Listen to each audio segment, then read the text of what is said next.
देवानंद दर्शने हईला स्मरण, क्रोध मुखे बोले प्रभु सचिदानंद। अय देवानंद बोली जे तुम्हारे, तुम्ही एबे भागवत पढ़ावो सबारे। जे श्रीवासे देखीते गंगार मनोरथ, हे न जन गेला सुनी बारे भागवत। कोन अपराधे ताने शिष्य हथैया, बाड़ीर बाहिरे लैया एड़िला टानिया।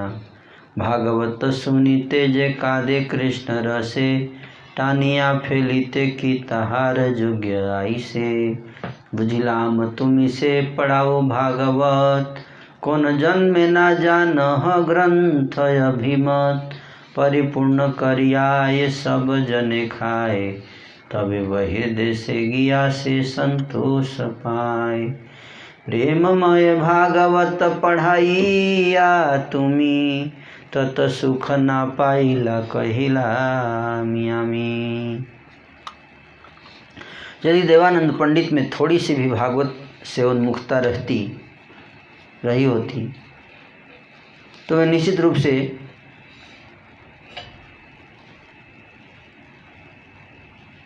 अपने उन अबोध छात्रों को वैसा भक्ति रहित कार्य करने से रोक देते। जो श्रीवास पंडित, जब देवानंद पंडित श्रीमद् भागवत की कथा कर रहे थे तो उसी कथा में आकर बैठ गए श्रीवास ठाकुर जी, और जब वो व्याख्या कर रहे थे तो भागवत के श्लोकों को सुनकर श्रीवास ठाकुर के हृदय में कृष्ण प्रेम जागृत हो गया और जोर जोर से रोने लगे। तो उनके शिष्यों ने, देवानंद पंडित जो थे उनके शिष्यों को लगा कि ये व्यक्ति जो है हमारी कथा में व्यवधान कर रहा है, तो उनको क्रोध आ गया। तो उन्होंने श्रीवास ठाकुर को उठाकर कथा से बाहर ले जाकर रख दिया। तो उसी बात को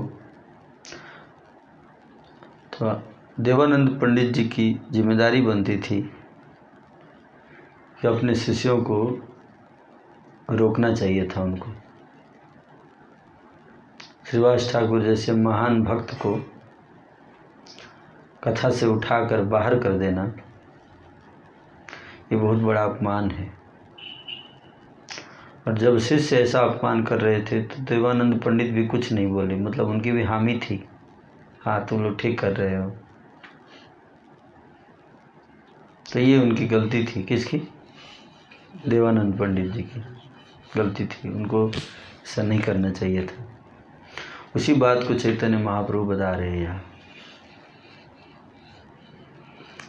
तो रास्ते में बाद में जब देवानंद पंडित जा रहे थे रास्ते में और चैतन्य महाप्रभु भी जा रहे, तो अचानक सामने सामने आ गए दोनों। जब देवानंद पंडित सामने आए तो चैतन्य महाप्रभु को उनके शिष्यों द्वारा श्रीवास ठाकुर का जो अपमान किया गया था वो बात याद आ गई।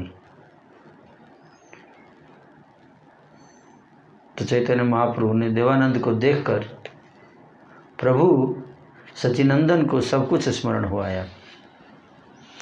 क्रोध में होकर उन्होंने देवानंद से कहा,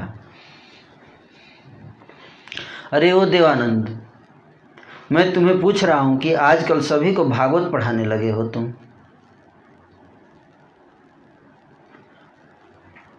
फिर गंगा भी जिनके दर्शन को ललायित रहती है, वे श्रीवास जब भागवत सुनने के लिए तुम्हारे पास गए थे तब कौन से अपराध के कारण तुमने अपने शिष्यों के द्वारा उन्हें खींचकर घर से बाहर कर दिया था? तो क्या अपराध किया था श्रीवास ठाकुर? तुमने ऐसा जो दुर्व्यवहार किया श्रीवास ठाकुर के प्रति, क्यों किया ऐसा दुर्व्यवहार? ऐसा दुर्व्यवहार नहीं करना चाहिए था, पर तुमने क्यों किया? जब तुम भागवत पढ़ा रहे हो, भागवत के सिद्धांत को तुम जानते हो या नहीं जानते हो, दो ही ऑप्शन है। अगर जानते तो तुम ऐसा काम नहीं करने देते अपने शिष्यों को, और अगर नहीं जानते हो भागवत के सिद्धांत को तो तुमको भागवत पढ़ाना नहीं चाहिए। अगर तुम कहते हो कि मुझे नहीं पता था, तो फिर तुम पढ़ा क्यों रहे थे? जो चीज़ तुमको पता ही नहीं उसको पढ़ा क्यों रहे थे? और अगर तुम बोलते हो कि मैं जानता था, तुम जानते थे तो फिर तुम अन्य शिष्यों को रोका क्यों नहीं? इसका मतलब तुमको नहीं पता था।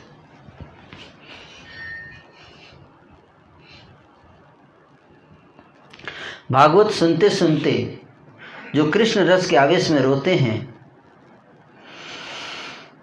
उन्हें खींचकर बाहर कर देना क्या उचित है? मैंने जान लिया तुम भागवत पढ़ाते हो, परंतु उसका अभीष्ट मत किसी जन्म में भी नहीं जानते हो कि भागवत का जो श्लोक, उसके जो भागवत के जो भाव हैं, उसके अर्थ हैं, उसको तुम नहीं जानते हो। तुम पढ़ाते तो हो सबको भागवत, लेकिन तुमको उसका अर्थ नहीं पता है, इसका मतलब। और किसी जन्म में नहीं पता चलेगा तुमको, ये भी बता रहे हैं। ऐसे बोले। खूब पेट भर भर कर भोजन कर लेते हैं, उनको तो मल त्याग कर सुख मिलता है। मैं तुमसे यही कह रहा हूँ कि प्रेम से परिपूर्ण भागवत को पढ़ाकर भी तुम्हें वह सुख भी नहीं मिल पा रहा है, मुक्ति का सुख। मुक्ति का सुख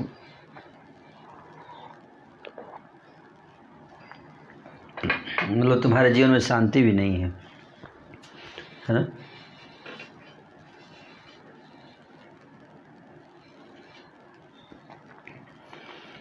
चैतन्य तथापि इतना होने पर भी प्रभु के वचनों को सुनकर, जब चैतन्य महाप्रभु ने ऐसा कहा देवानंद पंडित को, तो उस वचन को सुनकर देवानंद पंडित जो थे बड़े लज्जित हो गए। ये भी बहुत बड़ा गुण है। क्या गलती हो जाए कि हमसे, गलत होना गलत नहीं है, उसके बाद अगर कोई हमें समझा रहा है तो उससे कम से कम लज्जित हो जाना चाहिए कि हाँ मैंने गलती कर दिया, मेरे से ऐसा नहीं करना चाहिए था। तो ये बहुत बड़ा गुण है। गलती करना गलत नहीं है, लेकिन गलती करने के बाद गलती को एक्सेप्ट नहीं करना, ये बड़ा गलती है। लज्जित नहीं होना। तो देवानंद पंडित के अंदर एक गुण था। क्या गुण था? हालांकि उन्होंने अपराध किया, लेकिन एक अच्छाई थी उनके अंदर। क्या? कि जब उनको समझाया गया महाप्रभु के द्वारा तो बहस नहीं किए। समझे बात को? क्या? बहस नहीं किए। यही उनका क्वालिफिकेशन, जिसके कारण कि श्रीवास ठाकुर के चरणों में अपराध करने के बावजूद उनको कृपा मिली। हरे कृष्ण। आइए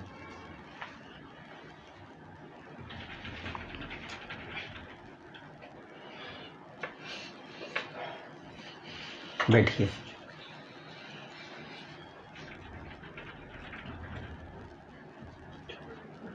बैठ जाइए। हरे कृष्ण। तो ये बहुत बड़ा गुण है ना व्यक्ति का। गलती करना गलत नहीं है, गलती सबसे होती है, इससे भी गलती हो सकती है। कोई ऐसा व्यक्ति इस संसार में नहीं है जो कह सके कि मेरे से कभी लाइफ में कोई गलती नहीं हुआ। तो गलती करना गलती नहीं है, एक्चुअली गलती करना जीव का स्वभाव है। भगवान और जीव में यही अंतर है कि जीव गलती करता है, भगवान से गलती नहीं होती है। लेकिन जीव से गलती हो जाए तो कोई बड़ा प्रॉब्लम नहीं, लेकिन गलती होने के बाद जब उसको कोई समझाए तो समझे ना और बहस करना शुरू कर दे, तो ये सबसे बड़ा गलती है। ये नहीं करना चाहिए। कहते इसको कहते कहावत है, चोरी और ऊपर से सीना चोरी, है ना? तो ये आसुरी स्वभाव है ना? क्या है? आसुरी स्वभाव। देवताओं से भी गलती होती है, देवता से भी गलती होती है। आप देखिए भगवान की लीला में इंद्र से गलती हुई, देवराज इंद्र ने गलती किया। क्या गलती की है बताइए। हाँ, हनुमान जी को गदा मारे, सही बता रहे हैं ना, ये गलती थी उनकी। गोवर्धन पर बारिश कराए, ब्रजवासियों को डुबाने का प्रयास किया, है कि नहीं? लेकिन उनकी गलती को भगवान ने क्षमा कर दिया। क्यों?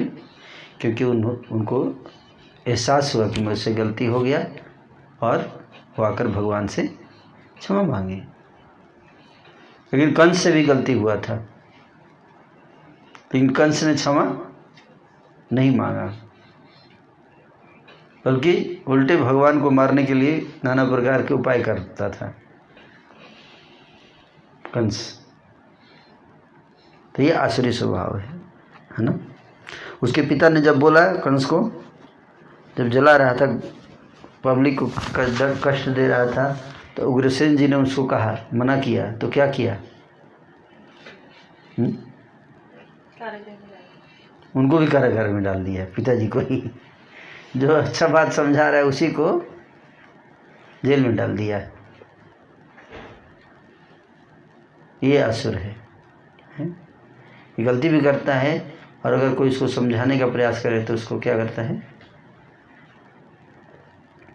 तो ऐसे दुष्टों को नारद जी जैसे संत चाहिए। नारद जी जैसे संत क्या करे? वो सुधारते नहीं है। नारद जी क्या बोले कंस को? नारद जी बोले कि वसुदेव को जेल में बंद कर दे जल्दी से, है ना। तो उसको बड़ा अच्छा लगा कि नारद बड़ा अच्छा बात बता रहा है।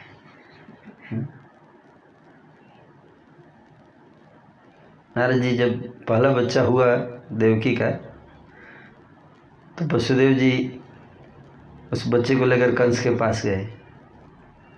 तो कंस को बड़ा अच्छा लगा कि देखो कितना ईमानदार है। तो उसने वापस कर दिया, बोला नहीं, मेरे को इस बच्चे को नहीं मारना है, मेरे को 8वां बच्चा दे देना, है ना।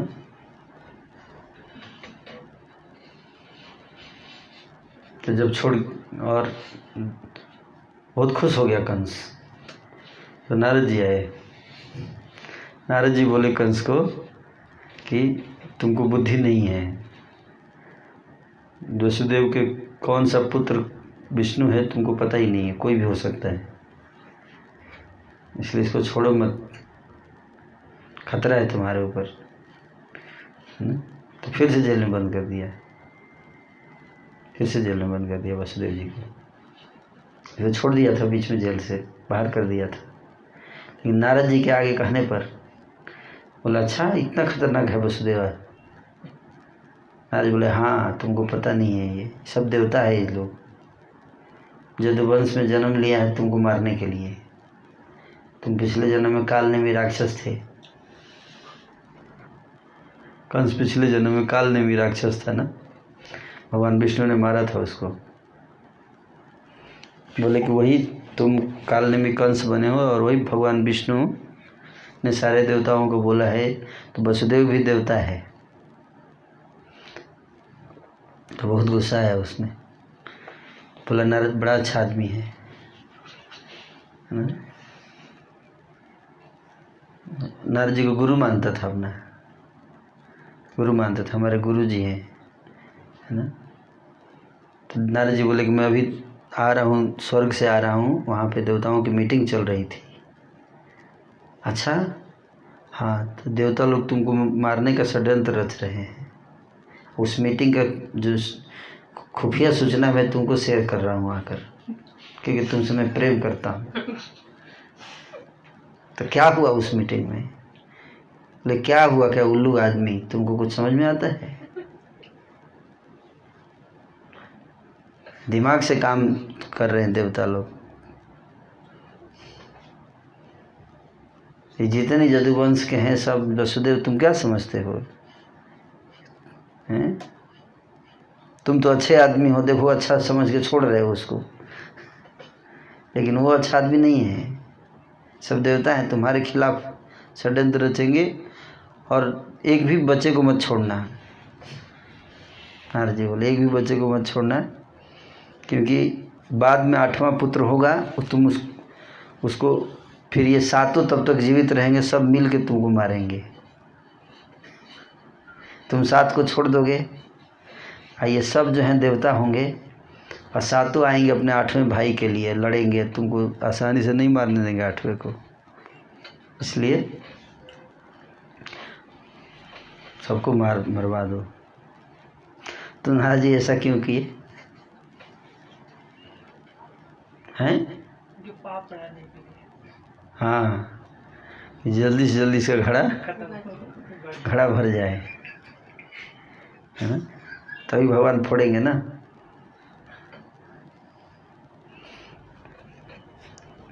और उसको भी अच्छा लगता था, उसको लगता था कि नारद जी देखो मेरे फेवर में बात कर रहे हैं। और अगर नारद जी समझाते उसको कि देखो तुमने बहुत गलत काम किया, भगवान को जाके शरण कर में ले लो, भगवान को समर्पण कर दो, तो उल्टा नारद जी का भी बात नहीं सुनता, उसके उनके खिलाफ ही हो जाता है ना। तो जब नारद जी ने ऐसा बताया कि वसुदेव जो है वो, है ना, फिर दोबारा उसने छोड़ दिया था। फिर जब 8वां संतान जन्म लिया तो कंस को पता चला कि वो तो लड़की जन्म ली है, हैं? तो जाके बच्ची को उठाकर और पटकने लगा तो दुर्गा बन गई। और दुर्गा ने क्या कहा कि तुम्हारा मारने वाला जन्म ले चुका है। तो डर गया कंस, डर गया, तो वसुदेव जी के चरण पे गिर गया। वसुदेव के चरण पकड़ लिया, बोला देवकी को, बोला मेरी बहन, तुम्हारे साथ मैंने बहुत नाइंसाफ़ी किया है, अन्याय कर दिया, तुम्हारे बच्चों को बिना मतलब का मैंने देवताओं के कहने पर आकाशवाणी पे मार दिया। ये देवता लोग भी झूठ बोलने लगे हैं, बोले थे 8वां पुत्र होगा, ये लड़की हो गई, और मैंने मार भी दिया, मेरे से गलती हो गया, तुम क्षमा कर दो।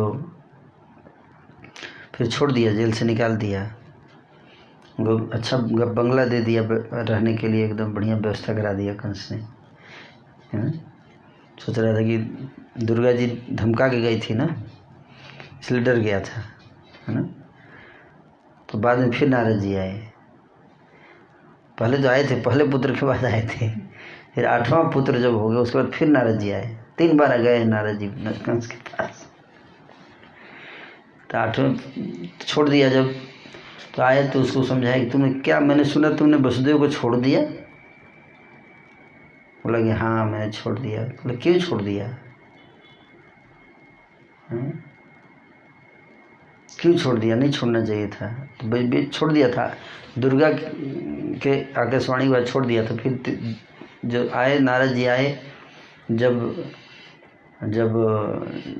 अक्रूर जी को भेजने से जस्ट पहले आए थे नारद जी, है ना। तो बोले कि तुमने देखिए वसुदेव को छोड़ दिया, लेकिन तुम जानते हो कि तुमको मारने वाला कहाँ है। बोले कहाँ है, तो बोले वृंदावन में नंद का बेटा है। तो वो तो देवकी का बेटा मारने वाला था मुझे। बोला वही तो, तुम उल्लू हो, तुमको समझ में नहीं आता है, ये देवकी का ही बेटा है, वो नंद का बेटा नहीं है। बोले क्यों, कैसे। बोले ये वसुदेव तुमने जिसको छोड़ दिया है, तुम क्या समझते हो ये सीधा आदमी है, सारा गड़बड़ इसी ने किया है। मतलब क्या। बोले यही तो लेके गया था आधी रात को बच्चे को, तुमको बोल दिया कि मैं सारे बच्चे दे दूंगा, लेकिन एक जो 8वां था वो छुपके से पहुंचा दिया गोकुल। ये विष्णु जो है तुम्हारा दुश्मन है, तुमको मारेगा, ऐसे नारद जी बोले कंस को। तुम वसुदेव को ऐसा मत समझो सीधा, नहीं वो तो सत्यवादी है। बोले उल्लू, सत्यवादी कहाँ है, वो सत्यवादी नहीं है, उसी ने सारा गड़बड़ किया। तो जेल में ही बच्चा जन्म लिया था, पूछना उससे। बोला अच्छा, बहुत गुस्सा हो गया। भाई आप यहीं रुकिए, 1 मिनट रुकिए, अभी मैं आता हूँ। कहाँ जा रहे हो। बोला अभी मैं आता हूँ, 1 मिनट रुक। कहाँ जा रहे हो।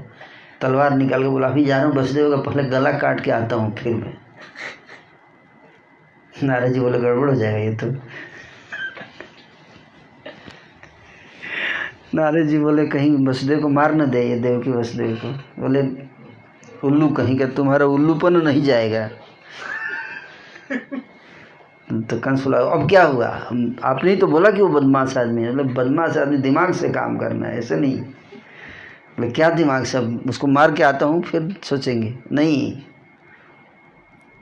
अगर अभी तुम अटैक करोगे तुमको सावधानी से कैलकुलेशन करके काम करना पड़ेगा। मारने का कितना प्रयास किया तुमने नंद के बेटे को, कितने राक्षस भेजे तुमने, मरा वो। ऐसे जल्दीबाजी मत करो, ऐसे मारोगे तो विष्णु तुरंत आके मार देगा तुमको, क्योंकि वसुदेव को मारोगे तो उसके पिता हैं वसुदेव, तो तुरंत आ जाएगा, अभी मार देगा तुमको। अच्छा हाँ, तो क्या करना चाहिए मेरे को? बोले मैं बताता हूँ ना, मैं बताता हूँ। देखो कुत्ता भी अपने घर में शेर होता है।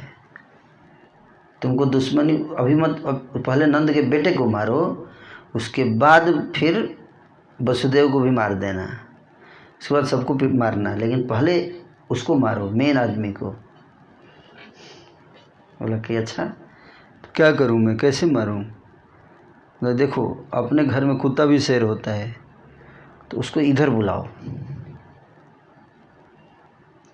है ना। तुम अक्रूर जी को भेजो और उसको यहाँ बुलाओ, और यहाँ पर पहले से सारा सेटिंग कर देना, है ना, और अपने घर में बुलाकर मारो, उसकी शक्ति कम होगी यहाँ पर आकर।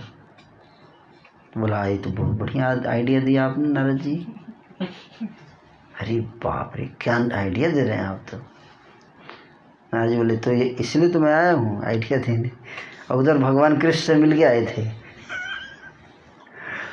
यहाँ आने से पहले, है ना, भगवान कृष्ण से मिल के आए थे। भगवान कृष्ण किसी राक्षस को मारा भगवान ने, तो वहाँ उसके बाद तुरंत गए और भगवान से मिले। नारद जी बोले कि अब प्रभु ब्रज में ही रहेंगे तो बाहर असुरों को कौन मारेगा? तो भगवान बोले कि आप कुछ उपाय लगाओ जिसका बहाना से मैं यहाँ से निकलूँ। ऐसे कैसे निकलने देंगे ब्रजवासी मुझे यहाँ से? तब नारद जी ने दिमाग लगाया, बोले ये काम तो कंस ही करेगा, उसी के प्रेशर आएगा तो इधर से जाएगा कोई, है ना। तो कंस को जाके उससे रुकसाया नारद जी ने। तो उल्लू टाइप के जो असुर जो होते हैं, असुर स्वभाव के लोग, उनको आप सही शिक्षा दोगे ना तो नहीं समझेंगे ना, उल्टे गुस्सा हो जाएंगे। इसलिए नारद जी टाइप से शिक्षा देना पड़ता है। बोलेंगे कुआं में कूद जाऊँ तो हाँ एकदम जल्दी से कूदो। तो कितने बढ़िया गुरु हैं अब आप, बिल्कुल सही गुरु हैं आप, है ना। मतलब ऐसा गुरु आज तक सब मेरे को बोलते मत कूदो कुआं में। एक सर्वमंगल गौर है गुरु, मना कर देता है कुआं में कूदने से। आप कितने अच्छे गुरु हैं, आप बोलते हैं, मैं जो भी बोलता हूँ बोलते हैं हाँ कर लो कोई दिक्कत नहीं है।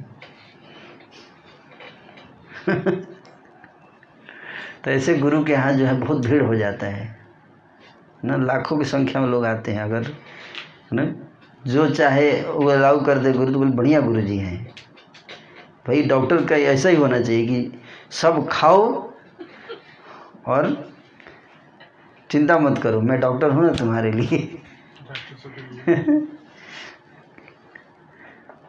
तो लोग वैसे डॉक्टर पसंद आते हैं कि नहीं, बाद में भले मर जाए आदमी। तो उसी तरह सुस्त स्वभाव के लोग जो हैं, है ना, तो सही गुरु क्या करता है, वो सही शिक्षा देगा, है ना। कुछ पाना है तो कुछ खोना पड़ेगा, है कि नहीं। अगर आपको भगवान की भक्ति चाहिए, प्रेम चाहिए, कृपा चाहिए, तो कुछ त्यागना पड़ेगा, बुरी आदतों को त्यागना पड़ेगा, बुरी आदतों को छोड़ना पड़ेगा, है कि नहीं। बुरा संग, बुरी आदत, बुरे विचार, इसको छोड़ना। लेकिन अगर सब बोल दिया जाए तो लोग गुस्सा हो जाएंगे, क्या बोल रहे हैं आप, ऐसे थोड़े होता है। तो इसी तरह, तो इसलिए जो देवता प्रवृत्ति के लोग होते हैं वो, उनकी गलती बताया जाए तो वो लज्जित हो जाते हैं। हाँ मेरे से गलती हो गया, सॉरी, मैं इसको सुधारूंगा। तो उसी तरह से जब चैतन्य महाप्रभु डांट रहे थे देवानंद पंडित को, देवानंद पंडित ने अपराध किया था श्रीवास ठाकुर के, लेकिन फिर भी एक अच्छा गुण था कि क्या हुआ, बहस नहीं किया उन्होंने, लज्जित हो गए, है ना। उन्होंने कुछ भी प्रति उत्तर नहीं दिया, बहस नहीं किया, है ना। तो इसलिए महाप्रभु भी ज़्यादा बोले नहीं। क्रोध के आवेश में इतना कहकर विश्वंभर चल दिए। दुखित देवानंद भी अपने घर की ओर चल दिए। तथापि इतना होने पर भी देवानंद बहुत ही पुण्यवंत जन थे, अच्छे इंसान थे, जिन्हें प्रभु ने वचनों के द्वारा दंड प्रदान किया था। जिनके दंड से मरने पर लोग बैकुंठ को जाते हैं, उन चैतन्य का दंड किसी महान सुकृतिशाली को ही मिलता है। चैतन्य से मिले दंड को जो सिर झुकाकर ग्रहण करता है, उसे वह दंड प्रेम योग, भक्ति योग तक दे देता है। अगर भगवान दंड देते हैं और उसको कोई सिर झुका के एक्सेप्ट कर ले, तो उसके बाद क्या देंगे, प्रेम दे देते हैं, है ना, प्रेम दे देते हैं। कैसे? जैसे मान लीजिए कि कोई पिता है, अपने बच्चे की गलती देखा, 2 झापड़ मारा उसको, बच्चे को 2 झापड़ मारा, तो बच्चे ने सिर झुका के बोला सॉरी पापा, गलती हो गया है, सॉरी बोल देगा तो क्या होता है, फिर पिताजी का हृदय क्या हो जाता है, प्रेम से भर जाता है। कोई बात नहीं, आजा गले गोद में ले लेंगे, है कि नहीं। तो उसी तरह से तुरंत क्षमा कर देंगे, है ना, ओके ओके ओके, ठीक है ठीक है। बहुत आवाज़ आ रही है। चैतन्य के दंड से जो भयभीत नहीं होता है, उस पापिष्ट को जन्म जन्मांतर तक यमराज का दंड मिलता है।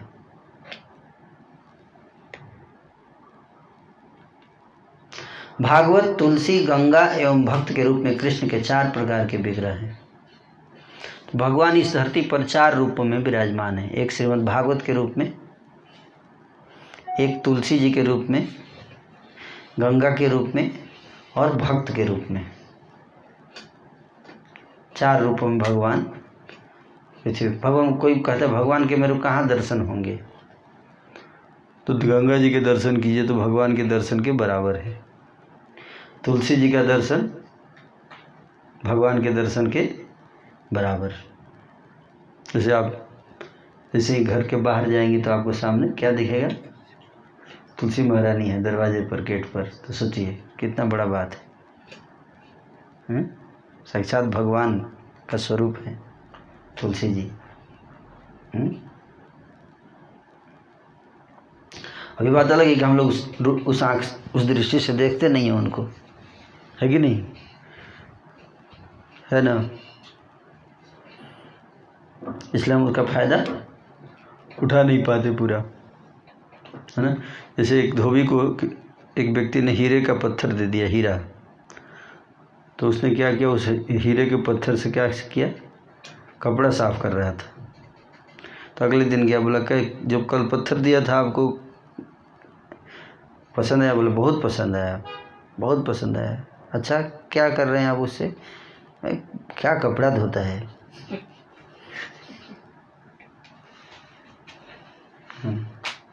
तो हीरा से कपड़ा धो रहा है, क्यों? क्योंकि उसकी वैल्यू पता नहीं है।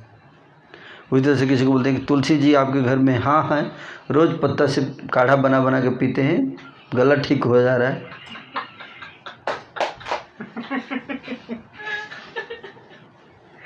बहुत गला ठीक हो रहा है, एकदम कोरोना का भी इलाज उसी से मैंने सुना हो जाता है, तुलसी।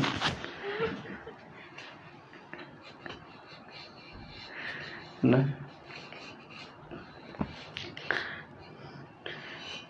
और भगवान के श्रीमद् भागवत है ना, भागवत सुनना, या चैतन्य भागवत या श्रीमद् भागवत, ये दोनों भगवान के स्वरूप हैं। इनको जो व्यक्ति सुनता है उसके लाइफ के सारे कष्ट दूर हो जाते हैं। उस जैसे आपके कितने, अगर आपको कुछ दुर्घटना होनी होगी, कुछ होना होगा, और आपने श्रद्धा से तुलसी जी को प्रणाम किया अगर आपने, तो आपकी जो दुर्घटना है टल जाएगी। तुलसी जी में इतनी शक्ति है ना। इसलिए हमें प्रणाम करना चाहिए श्रद्धा से, तुलसी जी को रखना चाहिए अपने घर में। तुलसी जी हमारे पापों को क्या करती हैं, सोख लेती हैं। पाप जो हम करते हैं उसको क्या करती हैं, सोख लेती हैं।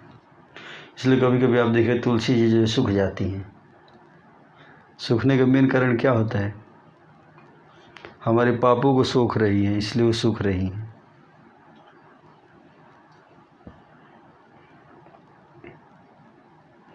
तो 4 प्रकार के भगवान के विग्रह है ना।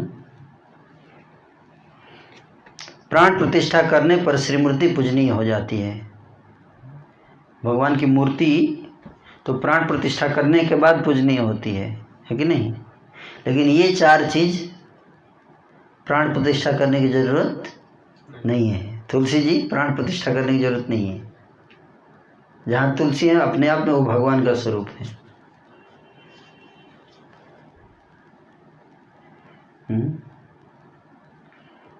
तो इसलिए कह रहे हैं कि ये चारों जन्म मात्र से ही ईश्वर हैं, ऐसा वेद कहते हैं। कौन? हाँ, भागवत, हाँ भक्त है ना। ये 4 जन्म से ही, जब जन्म हुआ उसी समय से भगवान के स्वरूप, ईश्वर स्वरूप है। इनमें श्रद्धा हो जाए तो इनके दर्शन का फल ऐसा होता है जैसे साक्षात भगवान के दर्शन हुए। श्रद्धा, लेकिन सबसे इम्पोर्टेंट क्या है, श्रद्धा के साथ।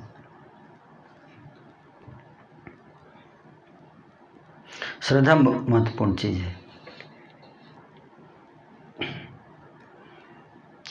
तो चैतन्य की कथा का आदि अंत मैं नहीं जानता हूँ, मैं तो जैसे तैसे चैतन्य के यश का वर्णन कर रहा हूँ। चैतन्य के दासों के चरणों में मैं नमस्कार निवेदन करता हूँ, इसमें मुझसे कोई अपराध न हो जाए। मध्य खंड की कथा अमृत के खंड जैसी है, जिन्हें सुनने से हृदय का पाखंडी भाव दूर हो जाता है। नित्यानंद राय चैतन्य के प्रिय देह स्वरूप हैं। अपने भृत्यों से प्रभु कभी भी मुझे अलग ना करें। श्री कृष्ण चैतन्य तथा श्री नित्यानंद चांद जिनके जीवन है, वे वृंदावन दास उनके जुगल श्री चरणों में उनके महिमा का गान करते हैं। तो इस प्रकार से 21वां अध्याय संपन्न हुआ। तो इस अध्याय में हमने क्या सुना, देवानंद पंडित को भगवान चैतन्य ने क्या किया, फटकार लगाई। किस लिए फटकार लगाई?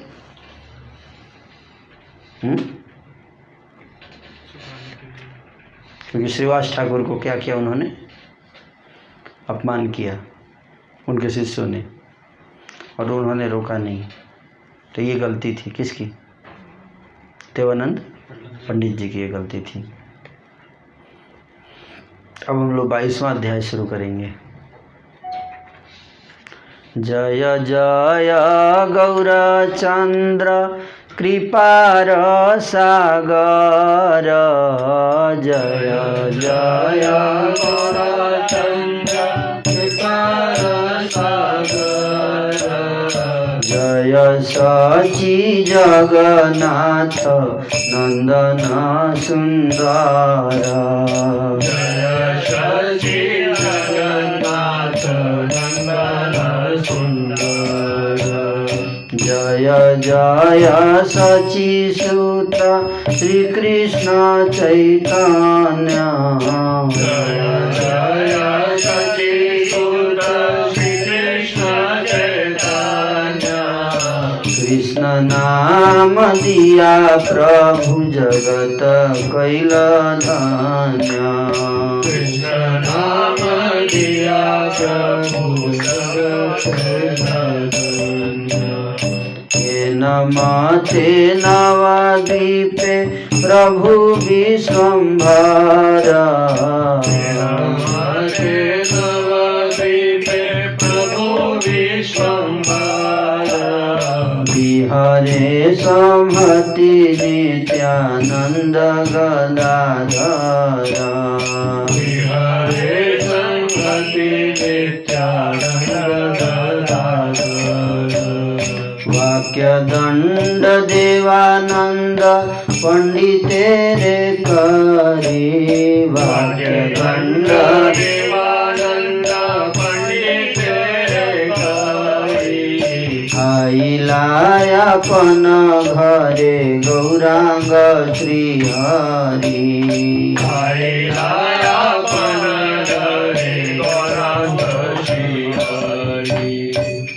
कृपा के सागर से गौरचंद्र की जय हो।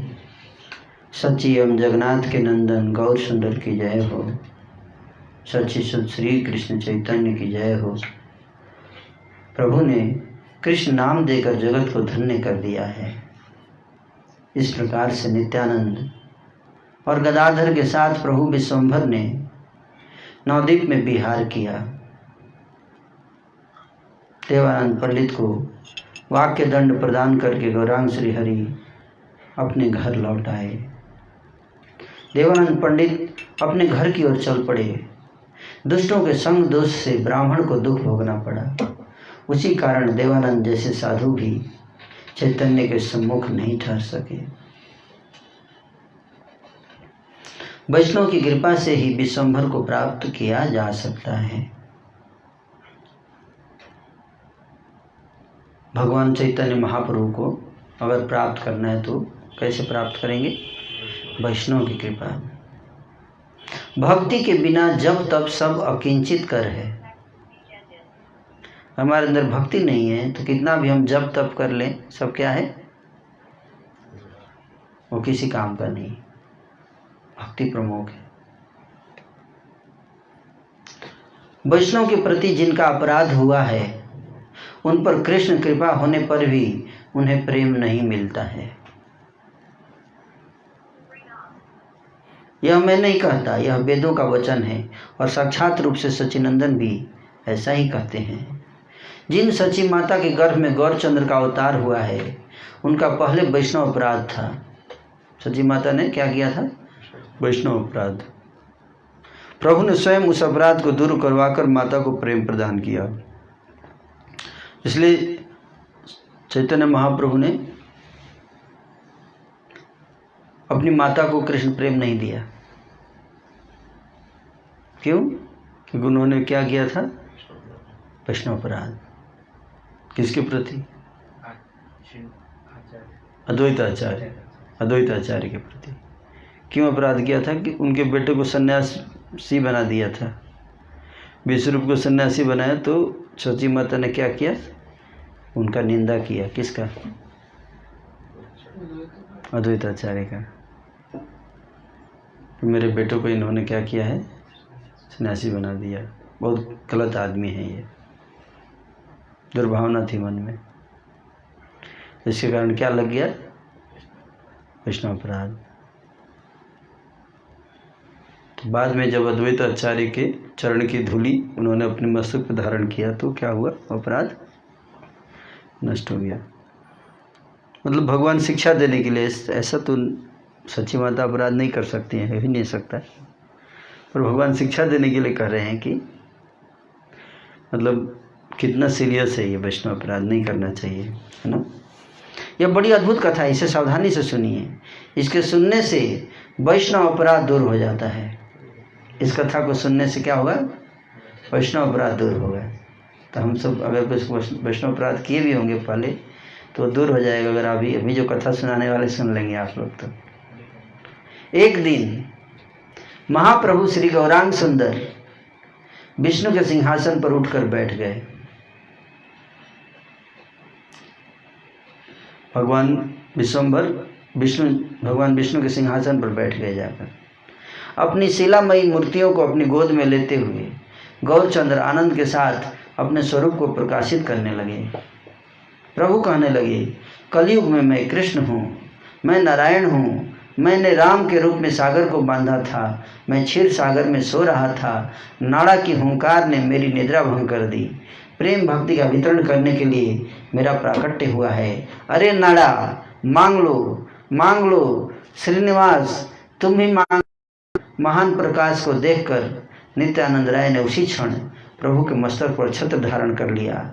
बाईं ओर से गदाधर ने तांबूल प्रदान किया और चारों ओर भक्तजन चामर व्यंजन करने लगे। महेश्वर गौरांग भक्ति योग का वितरण कर रहे थे। सभी लोग अपना अपना मनचाहा वर प्रभु से मांग रहे थे।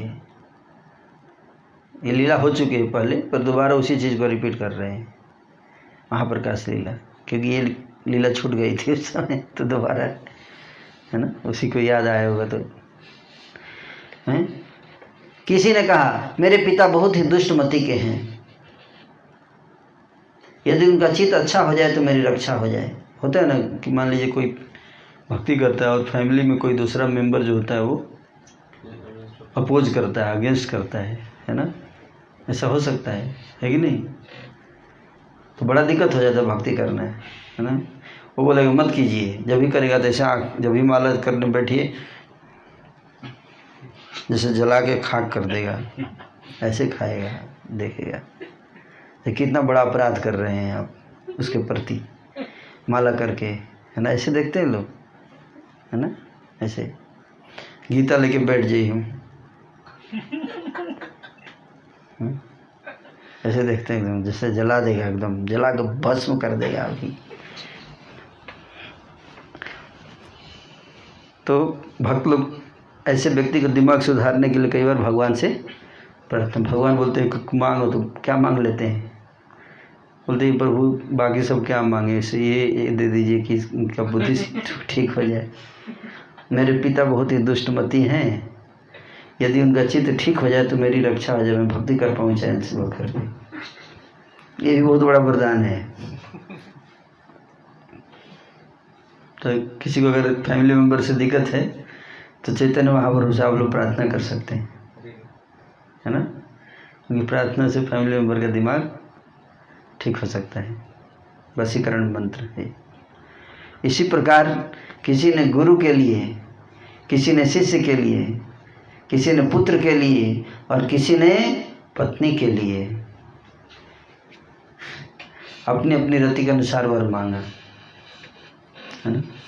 किसी ने पत्नी मांगा है, अच्छी पत्नी हो जो भक्त हो, मेरी भक्ति में बाधा न बने, सहयोग दे, है ना, ऐसा ही वर मांग लिया किसी ने, है ना।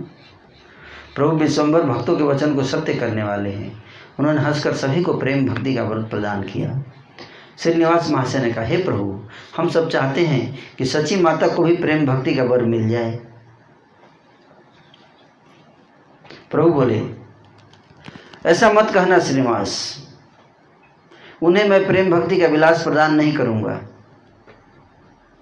उन्होंने वैष्णव के चरणों में अपराध किया है, अतः उन्हें प्रेम भक्ति मिलने में बाधा है। महान वक्ता श्रीनिवास ने और एक बार कहा, हे प्रभु, आपकी इस बात से हमारा देह त्याग होगा। बोले, अगर आप ऐसा बोलेंगे तो हम मर जाएंगे, सुसाइड कर लेंगे। सच्ची माता के प्रति अगर आपने ऐसा बोला तो, जिनके गर्भ से आप जैसे पुत्र का अवतार हुआ हो, क्या उन्हें योग का अधिकार नहीं मिलेगा? जगत की माता आई सबकी जीवन स्वरूप है।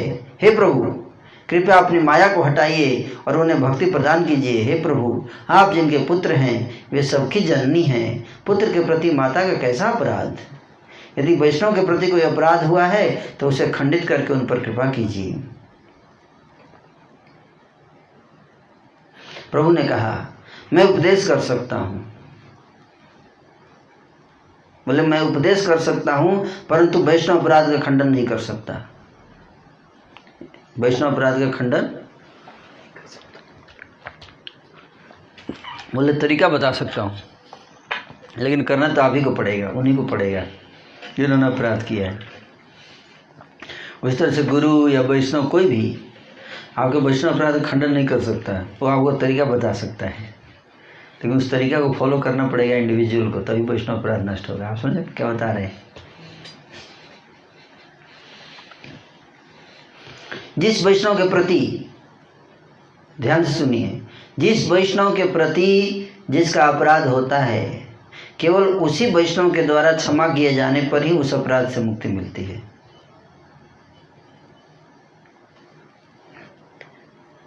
याद रहेगा सब लोगों को जो सुन रहे हैं आप सब? ओके।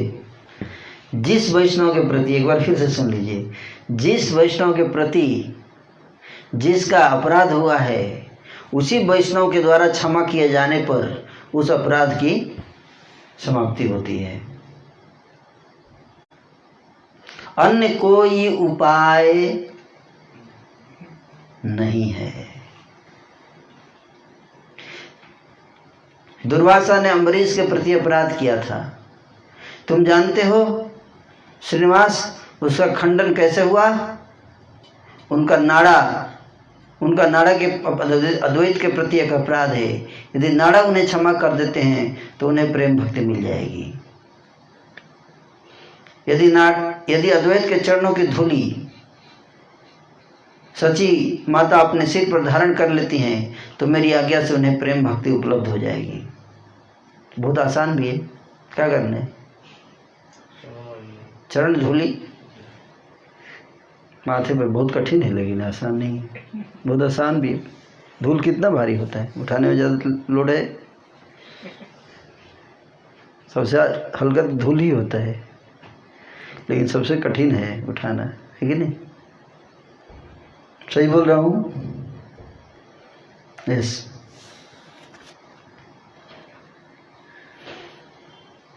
तब सभी मिलकर एक साथ अद्वैत के पास गए और उन्हें सब कुछ बताया। सुनकर अद्वैत ने श्री विष्णु का स्मरण किया और कहने लगे, तुम सब मेरा जीवन लेना चाहते हो, जान ले लोगे तुम लोग, ऐसा बोल। अरे जिनके गर्भ से मेरे प्रभु का अवतार हुआ है वो मेरी जननी है, मैं उनका पुत्र हूँ। मैं जिस माता की चरण धूलि का पात्र हूँ उस माता का प्रभाव मैं तिल मात्र भी नहीं जानता हूँ। जगन माता सची विष्णु भक्ति स्वरूपणी है, तुम लोग ऐसी बातें क्यों कर रहे हो? प्राकृतिक शब्द के रूप में जो भी आई बोलेगा, आई शब्द के प्रभाव से उसका दुख नहीं रहेगा। गंगा में और आई में कोई भेद नहीं है। देवकी यशोदा और आई एक ही तत्व हैं। आई के तत्व के बारे में कहते कहते आचार्य गोसाई प्रेम आविष्ट हो गए। माता की महिमा का वर्णन करते करते अद्वैत आचार्य बेहोश हो गए, और जब बेहोश हो गए उसी का फायदा उठाकर सची माता ने क्या किया? उनके चरण की धूली अपने मस्तक पर धारण कर ली।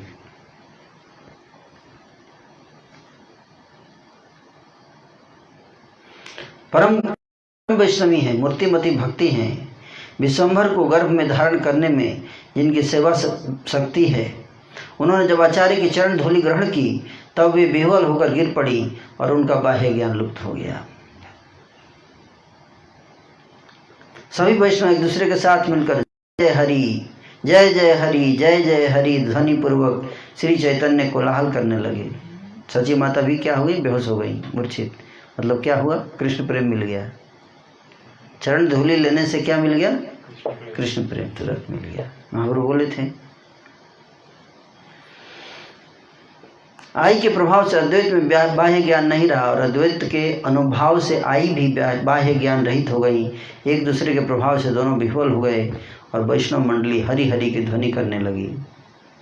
सिंहासन के ऊपर विराजमान प्रभु हंसने लगे और प्रसन्न होकर जननी से बोले, इस क्षण से आपको विष्णु भक्ति मिल गई।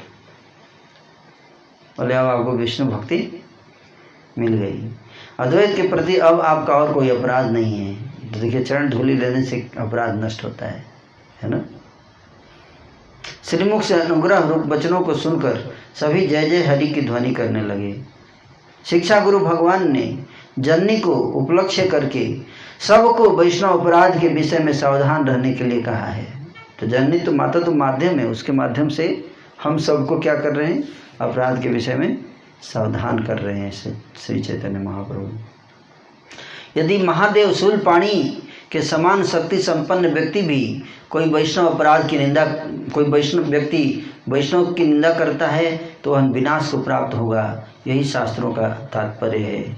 इसे न मानते हुए जो व्यक्ति सज्जन की निंदा करता है वह पापिष्ट जन्म जन्म में दैव दोष के कारण मरता है।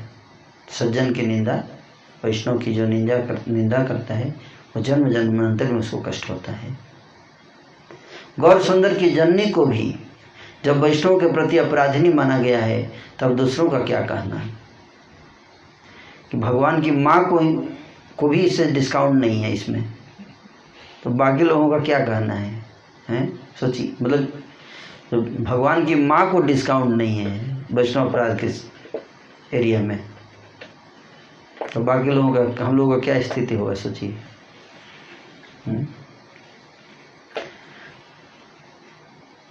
वस्तु के विचार से वह भी अपराध नहीं था, फिर भी प्रभु ने इसे अपराध घोषित किया।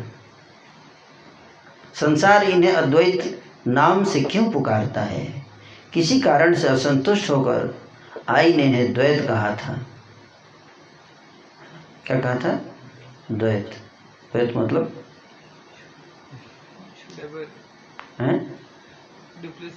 डुप्लीसिटी ऐसे बोल दिया था कि बाहर से अच्छे बनते हैं, अंदर से मेरे बेटे को मेरे से अलग कर दिए, भक्त बना के सन्यासी दिला दिए, द्वैत बोल दिया। वह कथा मैं कहता हूँ, सावधानी से सुनिए। इस प्रसंग में विश्व रूप का आख्यान कह रहा हूँ। भुवन दुर्लभ रूप वाले महातेजो में विश्व रूप महाप्रभु गौरांग के बड़े भाई थे। कौन? विश्व रूप बड़े भाई थे, भगवान विश्वम्भर के, गौरांग के। वे शास्त्रों में पारंगत थे। उनका श्रीअंग नित्यानंद स्वरूप से अभिन्न था। नवद्वीप में ऐसा कोई नहीं था जो उनकी व्याख्या को समझ सके। शैशव में प्रभु बालकों के साथ अवस्थित रहते थे। एक दिन मिश्र और जगन्नाथ किसी सभा में जा रहे थे। उनके पीछे उनका परम सुंदर पुत्र विश्वरूप भी जा रहा था। जगन्नाथ मिश्र भट्टाचार्य सभा में अपने पुत्र के साथ उपस्थित हुए। विश्वरूप को देखकर सभा में उपस्थित सभी को बड़ा कौतूहल हुआ। नित्यानंद के से रूप वाले प्रभु विश्वरूप परम सुंदर थे। सर्वशक्तिमान प्रभु ने सबका हृदय हरण कर लिया। किसी एक भट्टाचार्य ने पूछा, क्या पढ़ते हो बालक? विश्वरूप ने उत्तर दिया, कुछ कुछ सब में पढ़ा हूँ, थोड़ा थोड़ा सबके बारे में जानता हूँ। शिशु समझकर किसी ने और कुछ नहीं कहा, परंतु पुत्र की अहंकार भरी बात सुनकर मिश्र को दुख हुआ। ये सब बोल रहा है, सब जानता हूँ, किसी को दुख हुआ कि अहंकार दिखा रहा है। हरे कृष्ण। आई अपना कार्य समाप्त करके मिश्र घर के लिए चल दिए। जाते जाते रास्ते में उन्होंने विश्वरूप को एक थप्पड़ मारा और कहा, जिस पुस्तक को तू पढ़ता है उसके बारे में न कहकर तूने सभा में उपस्थित सभी को क्या बोल दिया? एक थप्पड़ मारे। कौन? किसको? विश्वरूप को। क्यों मारे? सब पढ़ा है। तो बोले कि जो तुमको किताब तुम्हारे कोर्स में है वो बोलना चाहिए था ना, झूठ क्यों बोला? सभी ने तुम्हें मूर्ख समझा। मुझे भी लज्जित और अपमानित होना पड़ा। इस प्रकार पुत्र के प्रति क्रोध प्रकट करके महाभाग्यवान जगन्नाथ अपने घर चले गए। विश्वरूप भी फिर से उस सभा में गए। जगन्नाथ मिश्र आ गए, विश्वरूप दोबारा सभा में गए और हंसकर सभी भट्टाचार्यों से कहने लगे, आपने तो हमें कुछ पूछा ही नहीं, ऊपर से हमें पिताजी की मार और खाने के को मिली। यदि आप हमसे प्रश्न पूछना चाहते हैं तो सब मिलकर प्रश्न कीजिए। यह सुनकर एक भट्टाचार्य हंसकर कहने लगे, सुनो बालक, आज तुमने जो कुछ भी अध्ययन किया है उसके बारे में कुछ कहो। विश्वरूप भगवान ने सूत्रों की व्याख्या की। सभी ने उस व्याख्या को सही माना। वे कहने लगे, तुमने? प्रभु बोले, मैंने तो आप लोगों को बहकाया है पर आप लोग कुछ भी नहीं समझे। ऐसा कहकर प्रभु ने अपनी सभी व्याख्याओं का खंडन कर दिया। उन्होंने बोला कि सूत्रों की व्याख्या करो, तो व्याख्या की तो बड़े खुश हो गए, बहुत अच्छा आपने व्याख्या किया। बोले, मैं तो गलत व्याख्या किया। तो अच्छा कैसे? फिर उस जो किया था उसका खंडन किया। इससे सभी लोग बड़े आश्चर्यचकित हुए। इस प्रकार से प्रभु ने 3 बार व्याख्याओं का खंडन किया और फिर 3 बार उनकी स्थापना की। व्याख्या को सुनकर सभी ने माना कि यह बालक परम से बुद्धिमान है, परंतु विष्णु माया से मोहित किसी को भी उनके तत्व के बारे में कुछ भी पता नहीं चल पाया। इस प्रकार से विश्वरूप नवद्वीप में अवस्थान करते थे, परंतु भक्ति रहित लोगों को देखकर उन्हें सुख नहीं मिलता था। नवद्वीप में रहते थे, लेकिन जब देखते थे कि लोग भक्ति में रुचि नहीं ले रहे तो उनको बड़ा दुख होता था। सब संसार व्यवहार मद में मोहित था। कोई भी वैष्णव के मंगलमय यश के बारे में विचार नहीं रखता था। पुत्र आदि के महोत्सव पर सभी धन खर्च किया करते थे, है ना। पुत्र का विवाह जो भी महोत्सव होता था बहुत पैसा खर्चा करते थे, परंतु कृष्ण पूजा अथवा कृष्ण धर्म के बारे में किसी को कुछ भी पता नहीं था। जितने भी अध्यापक थे वे सभी केवल तर्क वितर्क करने में ही नियुक्त थे। कृष्ण पूजा कृष्ण भक्ति के बारे में वे कुछ भी नहीं जानते थे। यद्यपि कोई कोई भागवत और गीता आदि भी पढ़ाते थे, पर वे भी भक्ति का बखान नहीं करते थे, केवल शुष्क चिंतन में डूबे रहते थे। ठाकुर विश्वरूप ने सभी स्थानों पर भ्रमण किया, परंतु कहीं भी भक्ति योग के बारे में कुछ भी न सुनकर उन्हें बड़ा दुख हुआ। केवल पूर्ण कृष्ण भक्ति स्वरूप अद्वैत सिंह वाशिष्ठ पढ़ाते हुए भी कृष्ण भक्ति का बखान किया करते थे। नवद्वीप में ऐसा कौन था जो वैष्णव के अग्रगण्य अद्वैत की व्याख्या को समझ सके? विश्वरूप को चतुर्दिक से मानसिक दुख मिलता था, केवल अद्वैत के पास ही उन्हें प्रेम सुख प्राप्त होता था। वे निरंतर प्रभु अद्वैत के साथ ही रहने लगे। अद्वैत भी विश्वरूप के साथ रहकर रसास्वादन के आनंद में मस्त थे। अति मनोहर वेशधारी कुटिल कुंतल युक्त परम सुंदर प्रभु गौरांग अभी छोटे बालक थे। माँ उनसे बोली, विश्वंभर दौड़ जाओ और अपने भाई को जल्दी बुला लाओ। माँ की आज्ञा सुनकर विश्वंभर प्रभु तुरंत दौड़े और जहाँ अद्वैत का घर था वहाँ उपस्थित हो गए। श्रीवास आदि जितने भी भक्त महाजन थे उन सबसे घिरे हुए अद्वैत अपने आसन पर विराजमान थे। विश्वंभर ने हंसकर कहा, भाई जाकर भोजन कर लो। छोटे थे तो विश्वरूप को भूल जाएंगे, देर मत करो। ऐसा कहते हुए प्रभु विश्वंभर ने सबका दिल जीत लिया। शिष्य रूप परम सुंदर प्रभु को सब देखते रह गए। अद्वैत आचार्य ने भी मोहित होकर उन्हें देखा और सभी कार्यों का परित्याग करके उस मुख कमल को देखते ही रह गए। इस प्रकार से विश्वंभर प्रभु विश्वरूप को बुलाने के छल से प्रतिदिन अद्वैत के घर जाने लगे। विश्वंभर को देखकर अद्वैत मन ही मन सोचा करते कि यह परम सुंदर शिशु मेरा मन हरण कर रहा है। क्या दूसरा कोई मेरा मन जीत सकता है? संभवतः यही मेरे प्रभु हैं और मुझे मोहित कर रहे हैं। ठाकुर विश्वंभर सब प्राणियों के हृदय स्वरूप हैं। अद्वैत को सोच में डूबकर ठाकुर जल्दी अपने घर लौट आते थे। संसार सुख को छोड़ विश्वरूप निरंतर अद्वैत के साथ आनंद में रह रहे थे। आदि खंड में अनंत चरित्र और नित्यानंद कलेवर स्वरूप विश्वरूप की कथाओं का विस्तार पूर्वक वर्णन किया गया है। ईश्वर की सब इच्छाओं को ईश्वर ही जानते हैं। कुछ दिनों बाद विश्वरूप ने संन्यास ग्रहण कर लिया और संसार में श्री शंकरारण्य नाम से प्रसिद्ध हुए। क्या नाम पड़ा संन्यास के बाद? शंकरारण्य। वैष्णव में अग्रगण्य वे अनंत पथ की ओर चल दिए। दंड ग्रहण पूर्वक विश्वरूप संन्यास के मार्ग पर चले गए। उधर आई की छाती शोक से विदीर्ण होने लगी। सुस्थित होने पर आई मन ही मन सोचने लगती, अद्वैत ने ही मेरे बेटे को बाहर किया है। तथापि वैष्णव अपराध के डर से आई कुछ भी बोलती नहीं थी, परंतु मन में बड़ा दुख अनुभव किया करती थी। विश्वंभर को देखकर आई सभी दुख भूल जाया करती थी। प्रभु भी माता को बहुत सुख देते थे। कुछ दिनों बाद दैव से प्रभु ने अपने आप को प्रकाशित किया। उस समय प्रभु का विलास निरंतर अद्वैत के साथ ही होने लगा। संसार सुख को छोड़कर प्रभु विश्वंभर लक्ष्मी देवी से दूर अद्वैत के घर ही रहने लगे। पुत्र घर में नहीं रहता है, यह देखकर आई कहती थी, आचार्य गोसाई ने मेरे इस पुत्र को भी ले लिया। पहला पुत्र तो गया, चलो ठीक है, अपराध नहीं किया, चुपचाप कंट्रोल करके रह गए। लेकिन दूसरा भी जा रहा है, वहीं रह रहा है, घर पे नहीं रह रहा है। बोली मेरा दूसरा पुत्र भी ले लिया है। उस दुख के कारण आई ने केवल इतना ही कहा था, केवल इतना ही कहा था, क्या कौन इन्हें अद्वैत कहता है, यह बड़े गोसाई तो द्वैत हैं। केवल इतना बोला था, ज़्यादा नहीं। हम लोग तो क्या क्या बोल देते हैं दूसरे के बारे में।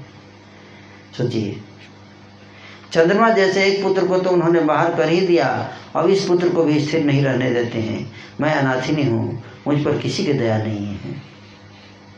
जगत इन्हें अद्वैत नाम से जानता है, परंतु द्वैत माया के सहारे वे जगत को मोहित करते रहते हैं। बस इसके अतिरिक्त आई का और कोई अपराध नहीं था, इतना ही अपराध किया था उन्होंने। इस कारण गोसाई महाप्रभु ने उन्हें भक्ति प्रदान नहीं किया। तो ये अपराध था।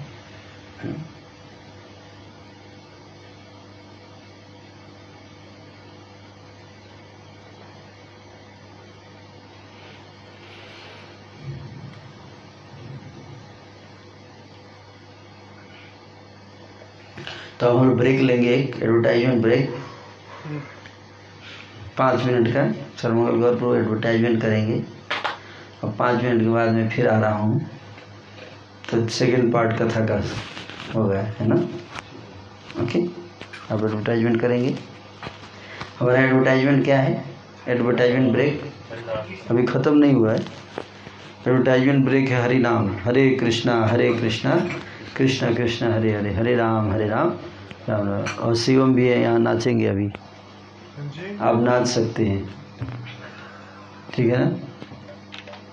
हरे कृष्ण।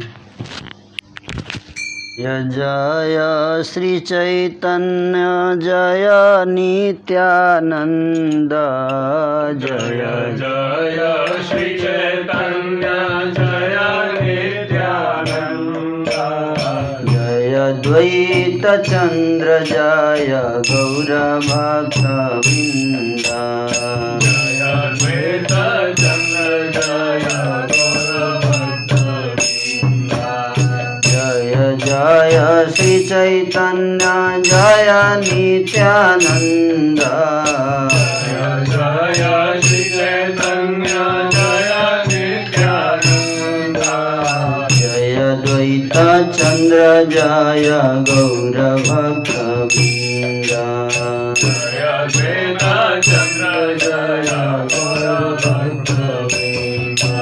हरि बोल हरि बोल,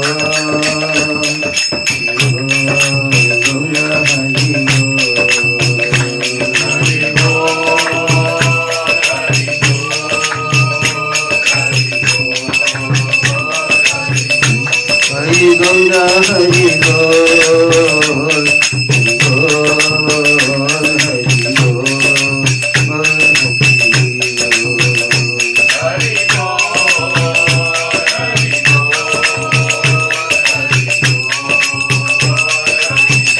निताई गौर हरि बोल, हरि बोल, हरि बोल,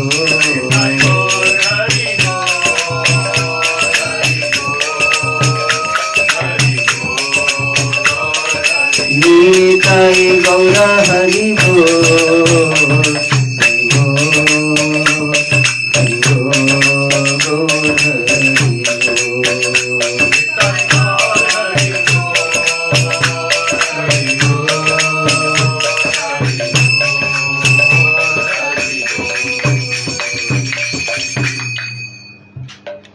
गौरांगा। इस समय जो व्यक्ति वैष्णव में से किसी को छोटा और किसी को बड़ा कह रहा है, कुछ दिनों बाद उसे निश्चित रूप से पता चल जाएगा कि सच क्या है। जननी को उपलक्ष्य बनाकर शिक्षा गुरु भगवान गौर सुंदर ने सभी को वैष्णव अपराध के बारे में सतर्क किया था। जो चैतन्य सिंह के आदेश का उल्लंघन करके बिना समझे वैष्णव निंदा करेंगे वे बंधन में फंस जाएंगे।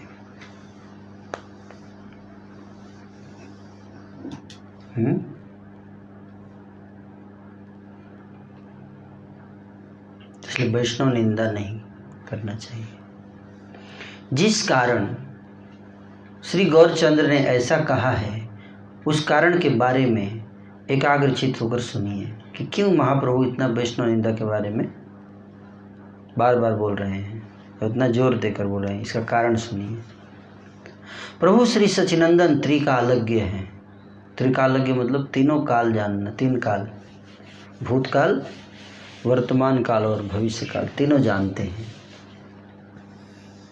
और त्रिकालज्ञ होने के नाते वे जानते थे कि फ्यूचर में क्या होगा। सुनो सब प्रभु, माता जी प्रभु, और कारण बता रहे क्यों बार बार वैष्णव अपराध, वैष्णव अपराध, वैष्णव अपराध बार बार क्यों बोल रहे हैं? क्योंकि महाप्रभु त्रिकालज्ञ हैं, वो फ्यूचर जानते थे कि फ्यूचर में क्या होगा, इस्कॉन में, समाज में क्या समस्या, जानते थे कि सबसे बड़ी बाधा क्या आएगी उनके इस मिशन में। ये चीज यहाँ बताया जा रहा है। ध्यान से जो सुनेंगे इसको समझ पाएंगे। वृंदावन दास ठाकुर आज से 400 व 500 वर्ष पहले ही लिख चुके हैं। कह रहे हैं कि प्रभु श्री सच्चिनंदन जानते थे कि दुष्ट गण अद्वैत की सेवा करेंगे। किसी सेवा करेंगे? दुष्ट लोग अद्वैत की सेवा करेंगे। वैष्णव ने जो कुछ भी कहा है उसकी निंदा करके वे अद्वैत को श्री कृष्ण के रूप में मान्यता प्रदान करेंगे। जो यह कहेगा कि अद्वैत परम वैष्णव हैं, उसके विरुद्ध सब पापी इकट्ठे होकर खड़े हो जाएंगे और उसका उल्लंघन करेंगे। अद्वैत प्रभु भी उन सब पापियों की रक्षा नहीं कर पाएंगे। उनमें इतनी शक्ति नहीं कि उस दंड का सामना कर सकें। विश्वभर समस्त सर्वज्ञों के चूड़ामणि हैं। वे जानते थे कि आने वाले समय में ये सब पापी और भी बढ़ जाएंगे। अतः जननी को दंड प्रदान करके उन्हें अद्वैत आदि वैष्णवों को साक्षी बना दिया। जिन लोगों के गण वैष्णवों की निंदा करेंगे उनकी रक्षा कोई भी नहीं कर पाएगा। जिन लोगों के गण वैष्णवों की निंदा करेंगे उनकी रक्षा कोई नहीं कर पाएगा। वैष्णव निंदक जन जिसके आश्रय में रहते हैं उसके लिए भी उस अपराध से उन्हें बचा पाना बहुत कठिन है। जब मैं किसी का अपराध करके और किसी के शरण में चला गया, कोई सीनियर डिवोटी के, ये सोच के कि वो मुझे अपराध से बचा लेंगे, तो बोल रहे हैं कि वो भी संभव नहीं है। कोई कितना भी सीनियर हो, अपराध से बचाना उसके लिए भी आपको मुश्किल हो जाता है ना। जैसे दुर्वासा जी ने अपराध किया था किसके चरण में? अम्बरीश महाराज की। तो जब और क्या अपराध किया उन्होंने? असुर प्रकट कर दिया है ना, गुस्से में आकर दुर्वासा जी ने अपनी एक जटा ऐसे उखाड़ी और जटा जमीन में पटक दिया और राक्षस प्रकट हो गया और बोला, आदेश दिया राक्षस को कि अम्बरीश को मार दो। तो राक्षस जब अम्बरीश महाराज को मारने के लिए पहुंचा, दौड़ा, तो सुदर्शन चक्र आ गया और सुदर्शन चक्र ने उस असुर को जला दिया, भस्म कर दिया। उस रात जो राक्षस जो प्रकट हुआ था, पहले उसको भस्म किया, फिर दुर्वासा की ओर बढ़ा जलाने के लिए। दुर्वासा भागने लगे। सोचिए कितने महान ऋषि हैं दुर्वासा, हैं? भागते भागते कहीं भी जा रहे थे, पीछे सुदर्शन पीछा कर रहा था, सुदर्शन चक्र।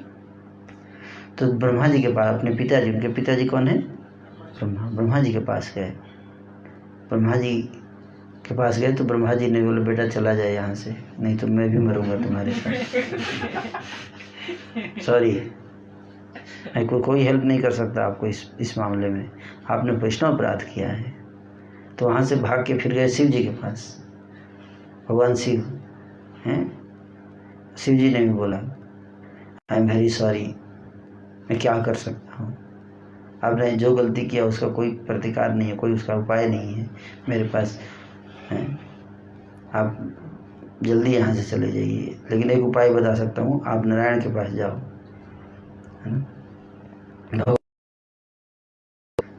भगवान बोले, देखो अभी ये चक्र जो है ना मेरे भी बस में नहीं है, अभी ये मेरी बात भी नहीं मानेगा, समस्या ये है, मैं भी कुछ नहीं कर सकता, सॉरी। क्या करूँ, कोई उपाय नहीं है मेरा बचने का। बोले, एक ही उपाय है, वहीं पे जाओ, अम्बरीश महाराज के पास जाओ, उन्हीं के चरणों में क्षमा मांगो। अगर वो क्षमा कर देंगे तो सुदर्शन मान जाएंगे। तो वही बता रहे हैं यहाँ पे कि वैष्णव निंदक जन जिसके आश्रय में रहते हैं उसके लिए भी उस अपराध से उन्हें बचा पाना बहुत कठिन है। जो बड़ा अधिकारी होता है वह अपने आप को बचा सकता है, परंतु अधिकार कम होने से उसका गण सहित अधः पतन होता है। चैतन्य के दंड को समझने की शक्ति किसमें है? जननी को लक्ष्य करके उन्होंने सभी को दंड प्रदान किया। अद्वैत को वैष्णव कहने वाले व्यक्ति की जो निंदा करता है उसे दंड मिलता है, वो अच्छी तरह से मरता है। लोग कोई अद्वैत आचार्य को वैष्णव कहता है तो कुछ लोग क्या करते हैं, गुस्सा हो जाते हैं कि आप वैष्णव क्यों बोल रहे हो, अद्वैत आचार्य वो कृष्ण है। तो ये अपराध है ना। क्यों? कि महाप्रभु ने स्वयं अद्वैत आचार्य को क्या कहा है, वैष्णव कहा है। और माता सच्ची माता ने अपराध किया तो भगवत अपराध नहीं बोल रहे हैं, क्या बोल रहे हैं, उसको वैष्णव अपराध बोल रहे हैं। भगवत अपराध बोलते ना अगर भगवान मानते तो। इसलिए हालांकि हैं भगवान तत्व, लेकिन किस रूप में हैं, भक्त के रूप में, इसलिए भक्त वैष्णव। अद्वैत को वैष्णव कहने वाले व्यक्ति की जो निंदा करता है उसे दंड मिलता है, वो अच्छी तरह से मरता है। महेश्वर श्री गौरांग सुंदर सभी के प्रभु हैं। यह उन लोगों के लिए बहुत बड़ी स्तुति है जो उनके अनुचर हैं। गौरचंद्र ने निष्कपट भाव से नित्यानंद स्वरूप को ईश्वर कहा है। नित्यानंद जी को क्या कहा है, ईश्वर। अद्वैत आचार्य को वैष्णव। नित्यानंद की कृपा से गौरचंद्र को जाना जा सकता है। नित्यानंद की कृपा से वैष्णव को पहचाना जा सकता है। नित्यानंद की कृपा से निंदा का नाश होता है। नित्यानंद की कृपा से ही विष्णु भक्ति प्राप्त होती है। नित्यानंद का सेवक कभी वैष्णव निंदा नहीं करता है, वह रात दिन आनंद के साथ चैतन्य के यश का कीर्तन करता रहता है। नित्यानंद का भक्त हर समय सावधान रहता है। नित्यानंद के भृत्य के लिए चैतन्य ही धन एवं प्राण है। अल्प भाग्य होने पर कोई भी नित्यानंद का दास नहीं बन सकता। नित्यानंद के दास ही गौरचंद्र को प्रकाश में लाते हैं। जो विश्वरूप के इस आख्यान को सुनते हैं वे अनंत देव के दास होते हैं और नित्यानंद उनके प्राण स्वरूप हो जाते हैं। हरे कृष्णा कृष्ण कृष्ण हरे हरे, हरे राम राम नित्यानंद विश्वरूप अभेदा शरीर। नित्यानंद विश्वरूप अभेदा शरीर। आई इहा जाने यार को न धीरा। आई इहा जाने यार को न धीरा। जय नित्यानंद गौरचंद्र शरण। जय नित्यानंद गौरचंद्र शरण। जय जय नित्यानंद सहस्रवदन। जय जय नित्यानंद सहस्रवदन। गौड़देश इंद्र जय नित्यानंद गौड़देश इंद्र जय नित्यानंद। कृपाए चैतन्य बिना तुम्हारा कृपाय। कृपाय चैतन्य बिना तुम्हारा कृपाय। नित्यानंद है न प्रभु हराए जार। नित्यानंद है न प्रभु हराया जार। कोथाओ जीवन सुख नहीं कतार। कोथाओ जीवन सुख नहीं कतार। तेन दीन हईवे की चैतन्य निता।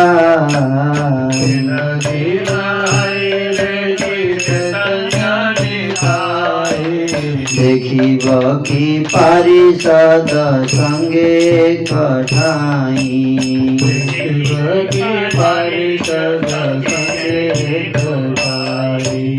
हमार प्रभु गौरांग सुंदर।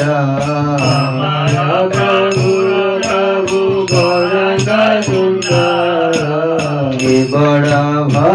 भरोसा चित्ते धरिया अंतरा भरोसा चित्ते धरिया अंतरा अद्वैत चरण मोर एई नमस्कार अद्वैत चरण मोर एई नमस्कार तन प्रिय ताहे मति रहु कय मार तन प्रिय ताहे मति रहु कय मार श्री कृष्ण चैतन्य नित्यानंद चांद जान कृष्ण चैतन्य नित्यानंद चांद जान वृंदावन दास तचु पद जुगे गान वृंदावन दास तचु पद जुगे गान। इस प्रकार से नित्यानंद और विश्वरूप के शरीरों में कोई अंतर नहीं, दोनों अभिन्न हैं। आई से जानती हैं, आई के अतिरिक्त और कोई धीर व्यक्ति से ही इसे जानता है। गौरचंद्र के शरणागत नित्यानंद प्रभु की जय हो। सहस्त्र बदन नित्यानंद की जय हो। गौड़ देश के इंद्र स्वरूप नित्यानंद राय की जय हो। आपकी कृपा के बिना चैतन्य को कौन प्राप्त कर सकता है। नित्यानंद जैसे प्रभु को जो खो देता है उसे जीवन में कभी भी कहीं भी सुख नहीं मिलता। क्या मेरे लिए ऐसा दिन आएगा जब मैं पार्षद सहित चैतन्य निताई को एक साथ देख सकूंगा। श्री गौरांग सुंदर मेरे प्रभु के प्रभु हैं। ये मेरे लिए बड़े भरोसे की बात है और मैं इसे सदैव हृदय में धारण करता हूँ। अद्वैत के चरणों में मैं नमस्कार निवेदन करता हूँ। उनके प्रिय स्थावकों के चरणों में मेरी मति बनी रहे। श्री कृष्ण चैतन्य और नित्यानंद चांद जिनके जीवन है वे वृंदावन दास उनके जुगल श्री चरणमन की महिमा का गान करते हैं। हरे कृष्णा कृष्णा कृष्णा हरे हरे, हरे राम राम राम हरे हरे। तो अब हम लोग 23वां अध्याय पढ़ेंगे। इस अध्याय में श्रीमद् महाप्रभु के द्वारा प्रतिदिन रात्रि काल में भक्तगण सहित संकीर्तन विलास नंबर 1 चर्चा होगी। दूसरा, दूध पीने वाले एक ब्रह्मचारी का संकीर्तन नृत्य दर्शन करने के लिए श्रीवास से अनुरोध। दूध पीता ब्रह्मचारी जिसकी एंट्री नहीं होगी, है ना। तीसरा, श्रीवास द्वारा उन्हें अपने घर ले आना। चौथा, प्रभु का क्रोध एवं फल्गु तपस्या आदि की तुच्छता का ज्ञापन। पांचवा, दूध पीने वाले ब्रह्मचारी पर कृपा। छठा, प्रभु द्वारा नागरिकों को महामंत्र कीर्तन का उपदेश। सातवां, चांद काजी द्वारा मृदंग तोड़ना। आठवां, इससे प्रभु का क्रोध एवं चांद काजी को दलन के लिए यात्रा। नौवां, नगर नगर में हरि कीर्तन। 10वां, प्रतिद्वार में मंगलाचार्य एवं देवताओं के द्वारा पुष्प वृष्टि, नगरवासियों का आनंद उल्लास। 10वां, पाखंडियों का शरीर जलन। 11वां, चांद काजी को दंडित करने के लिए प्रभु का आदेश एवं भक्तों की प्रार्थना पर चांद काजी की उपेक्षा। 12वां, प्रभु की शंख बाणिक एवं तंतुआए मोहल्ले में गमन जुलाहा है। 13वां, प्रभु का सिरधर के घर गमन एवं फूटे लोहे के पात्र में से जल पीना। 14वां, भक्त महात्म कीर्तन आदि विषय वर्णित हुए। तो 14-15 सब टॉपिक इसमें है। थोड़ा लंबा चैप्टर है, लेकिन इसको हम लोग आज प्रारंभ कर देंगे। तो मुझे लगता है कि अगले 2-3 दिनों में चैतन्य भागवत मध्य खंड का समापन हो जाएगा। जय जय श्री कृष्ण चैतन्य गुण निधि। जय जय श्री कृष्ण चैतन्य गुण निधि। जय विश्वम्भर जय भवधीर विधि। जय विश्वम्भर जय भवधीर विधि। जय जय नित्यानंद प्रिय द्विज राजा। जय जय नित्यानंद प्रिय द्विज राजा। जय जय चैतन्य मेरा भक्त समाज। जय जय चैतन्य भक्त समाज। गुण निधि श्री कृष्ण चैतन्य की जय हो। शिव आदि के विधाता स्वरूप विश्वम्भर की जय हो। नित्यानंद के प्रिय द्विजराज की जय हो। चैतन्य के भक्त समाज की जय हो। इस प्रकार से प्रभु विश्वम्भर नवद्वीप में क्रीड़ा कर रहे थे, परंतु वे क्रीड़ाएं सबको दिखाई नहीं पड़ती थीं। वैकुंठ नायक विश्वम्भर के अवतरण से नवद्वीपपुरी में दिन पर दिन महान आनंद होने लगा। भक्त समाज और प्रियतम नित्यानंद के साथ मिलकर प्रभु आनंद सहित निज नाम रस में विलास करते थे। प्रतिदिन रात्रि के समय प्रभु कीर्तन करते थे। उस समय भक्तों को छोड़ दूसरा कोई वहां नहीं रह सकता था। विश्वम्भर की शक्ति की महिमा इतनी बड़ी है कि त्रिभुवन में कोई भी उसकी सीमा का अतिक्रमण नहीं कर सकता है। प्रभु के कीर्तन में प्रवेश अधिकार से वंचित लोग 10-5 एक साथ मिलकर दूर से अगोचर में केवल अपशब्दों का उच्चारण करते रहते थे और इसके फलस्वरूप बाद में उन्हें यमराज के घर जाना पड़ता था। जो लोग एंट्री नहीं मिलती थी तो अपशब्द बोलते थे, है ना। जैसे मान लीजिए यहाँ कीर्तन हो रहा है, कोई अंदर आके बैठना चाहता है, उसको एंट्री ना दे तो क्या गुस्सा हो जाएगा ना, हैं। बोले क्या समझते हैं अपने आप को ये लोग, है ना। तो कई लोग अपशब्द बोलते थे, है ना। इसके कारण उनको यमराज के घर जाना पड़ता था।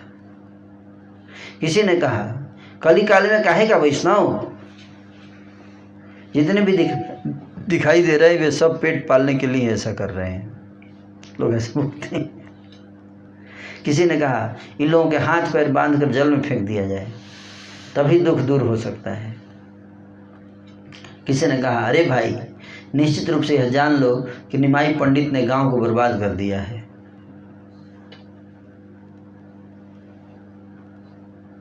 कीर्तन देखने के लिए सभी भय दिखाते थे, परंतु भाग्य में न होने पर केवल चतुरता से क्या होता है।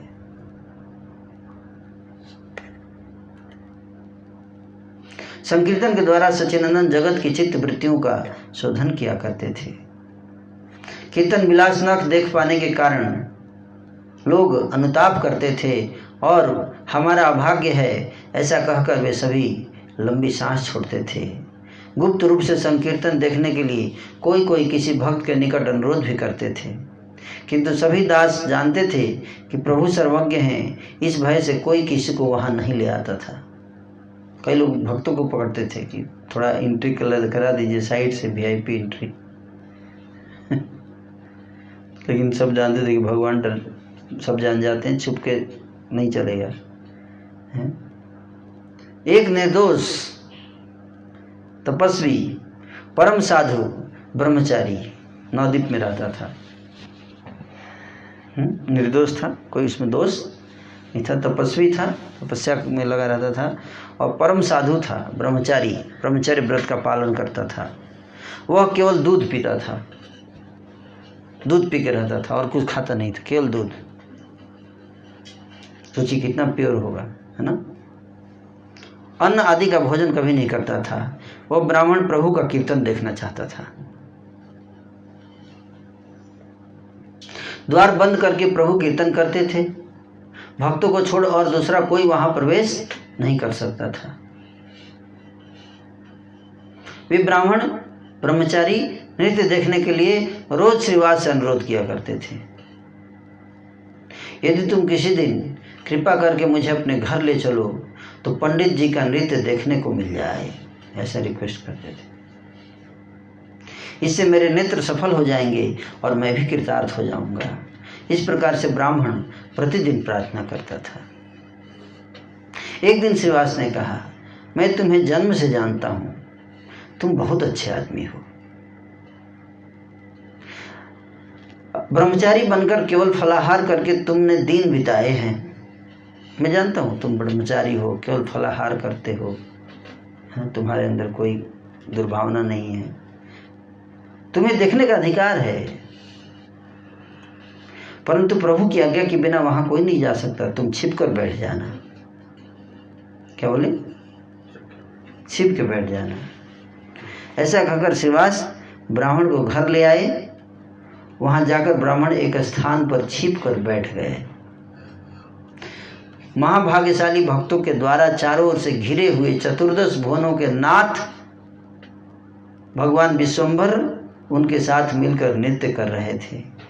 सभी मिलकर कृष्ण राम मुकुंद मुरारी बनमाली कहकर महा आनंद के साथ कीर्तन कर रहे थे। नित्यानंद और गदाधर एक दूसरे को पकड़कर घूम रहे थे। अद्वैत सिंह आनंद सहित चारों ओर दौड़ रहे थे। परानंद सुख के कारण किसी को भी बाहरी सुध बुध नहीं थी। वैकुंठ नायक स्वयं नृत्य कर रहे थे। हरि बोल हरि बोल हरि बोल भाई, ऐसे के अतिरिक्त और कुछ भी सुनाई नहीं देता था। अश्रु कंप लोम हर्ष एवं सघन हुंकार सहित विश्वम्भर नृत्य कर रहे थे। विश्वम्भर के इन सब विकारों का वर्णन कौन कर सकता है। सर्वज्ञ चूड़ामणि विश्वम्भर राय जानते थे कि ब्राह्मण यहाँ छिप कर अवस्थान कर रहे हैं। महाप्रभु को तो सब पता, अंतर्यामी है, को पता है कि ब्राह्मण छुप के देख रहा है। इस कारण विश्वम्भर प्रभु रह रह कर कहते जा रहे थे, आज मुझे पूर्ण प्रेम योग की उपलब्धि क्यों नहीं हो पा रही है। मेरी तो कुछ समझ में नहीं आ रहा है। लगता है कोई भवन के भीतर घुस आया है। बीच बीच में बोल भी रहे थे, नाच भी रहे थे और बोल भी रहे थे, कोई घर के अंदर घुस के आ गया है। मुझे सच सच बताओ। भयभीत होकर श्रीवास ने कहा, हे प्रभु, कोई भी पाखंडी यहाँ नहीं आया हुआ है। केवल एक सद ब्राह्मण ब्रह्मचारी यहाँ उपस्थित है। उसका जीवन निष्पाप है और वे केवल दूध ही पीते हैं। वे बड़े श्रद्धालु हैं और आपका नृत्य देखना चाहते हैं। आपने बिल्कुल सही जाना, वे छिप कर बैठे हुए हैं। यह सुनकर क्रोध के आवेश में विश्वम्भर कहने लगे, तुरंत उसे भवन से बाहर ले जाओ। मेरा नृत्य देखने की क्या शक्ति है उसमें? क्या दूध पीने मात्र से मुझ में भक्ति मेरे में भक्ति हो जाती है? दूध पीने से भक्ति होती है तो बछड़ा सबसे बड़ा भक्त होता।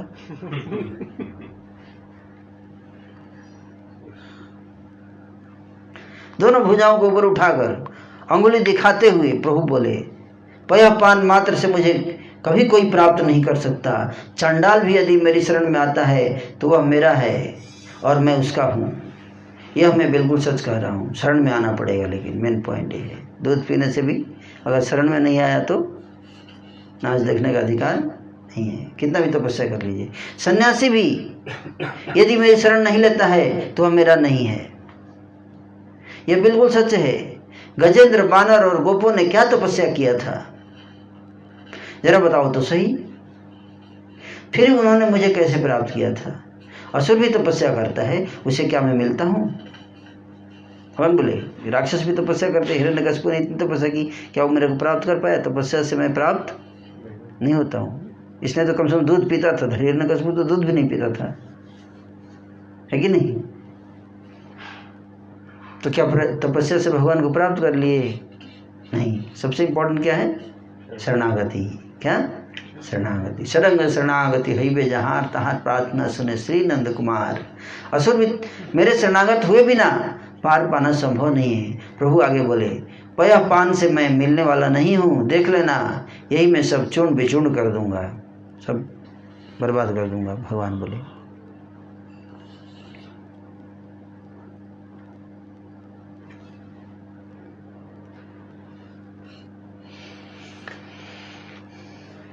भयभीत होकर ब्रह्मचारी घर के बाहर आ गए। उसने सुन लिए, बाहर आ गए घर के। वे महाधीर ब्राह्मण मन ही मन चिंतन करने लगे, जो कुछ भी मैंने देखा उसे मैं अपना भाग्य मानता हूँ। थोड़ा बहुत तो दिखे लिए थे, महाप्रभु कृपा भी कर दिए। चाहते तो पाली भी रोक सकते थे, लेकिन थोड़ा दिखा दिए थे, नाच के थोड़ा दिखा दिए थे, स्वीटनेस टेस्ट करा दिए थे। तो वही बोल रहे हैं कि जो कुछ भी मैंने देखा, थोड़ा बहुत जो भी मिल गया अपने भाग्य मानता हूँ, और अपराध का अनुरूप दंड भी मुझको मिल गया, डांट पड़ गई। जैसे मैंने अद्भुत नृत्य और कीर्तन देखा है और अपराध के अनुसार तर्जन भी मिला है, सेवकों की ऐसी बुद्धि होती है, सेवक ही प्रभु का सभी दंड सहन करते हैं। ये भाव बड़ा इंपॉर्टेंट है। क्या अगर भगवान ने कोई दंड दिया तो सहन करना है, ये भगवान की कृपा है मेरे ऊपर, मैं सेवक हूँ, उनको अधिकार है दंड देने का। ऐसी भावना जैसे आई तुरंत हर्षी। इस प्रकार चिंतन करते हुए द्विजवर चले जा रहे थे कि अंतर्यामी प्रभु विश्वम्भर को सब कुछ अवगत हो गया कि सुधर गया है। बड़ा अच्छा भाव है इसका। करुणा सागर प्रभु ने उन्हें फिर बुलाया और उनके सिर पर अपना चरण कमल रख दिया। तो जा रहे थे रास्ते, तो बोले बुला के लाओ उसको। जैसे मुकुंद को बोले, जैसे ही तुम, it's all about attitude, mental, how you take. महाप्रभु कृपा मिलती है, अपराध सब। तो देखिए कि अपराध लंबे समय में अगर हम अपने एटीट्यूड को चेंज कर लें तो तुरंत मर्सी मिल सकती है, इमीडिएट। दैट्स व्हाट से बोला। करुणा सागर प्रभु ने उन्हें फिर बुलाया और तुरंत बुलाकर उनके सिर पर अपने चरण कमल रख दिए। प्रभु बोले, तपस्या करके घमंडी मत बनना। इसलिए जो तपस्या करते हैं सावधान रहना चाहिए। क्या तपस्या करने से क्या हो सकता, डेंजर क्या है? बहुत ज़्यादा तपस्या करने से घमंड आ सकता है। इसलिए महाप्रभु यहाँ पालन कर रहे हैं कि तपस्या, ये नहीं बोल रहे कि तपस्या मत करना है। क्या बोल रहे हैं? तपस्या करके घमंडी मत बनना। निश्चित रूप से जान लो कि केवल विष्णु भक्ति ही सर्वश्रेष्ठ है।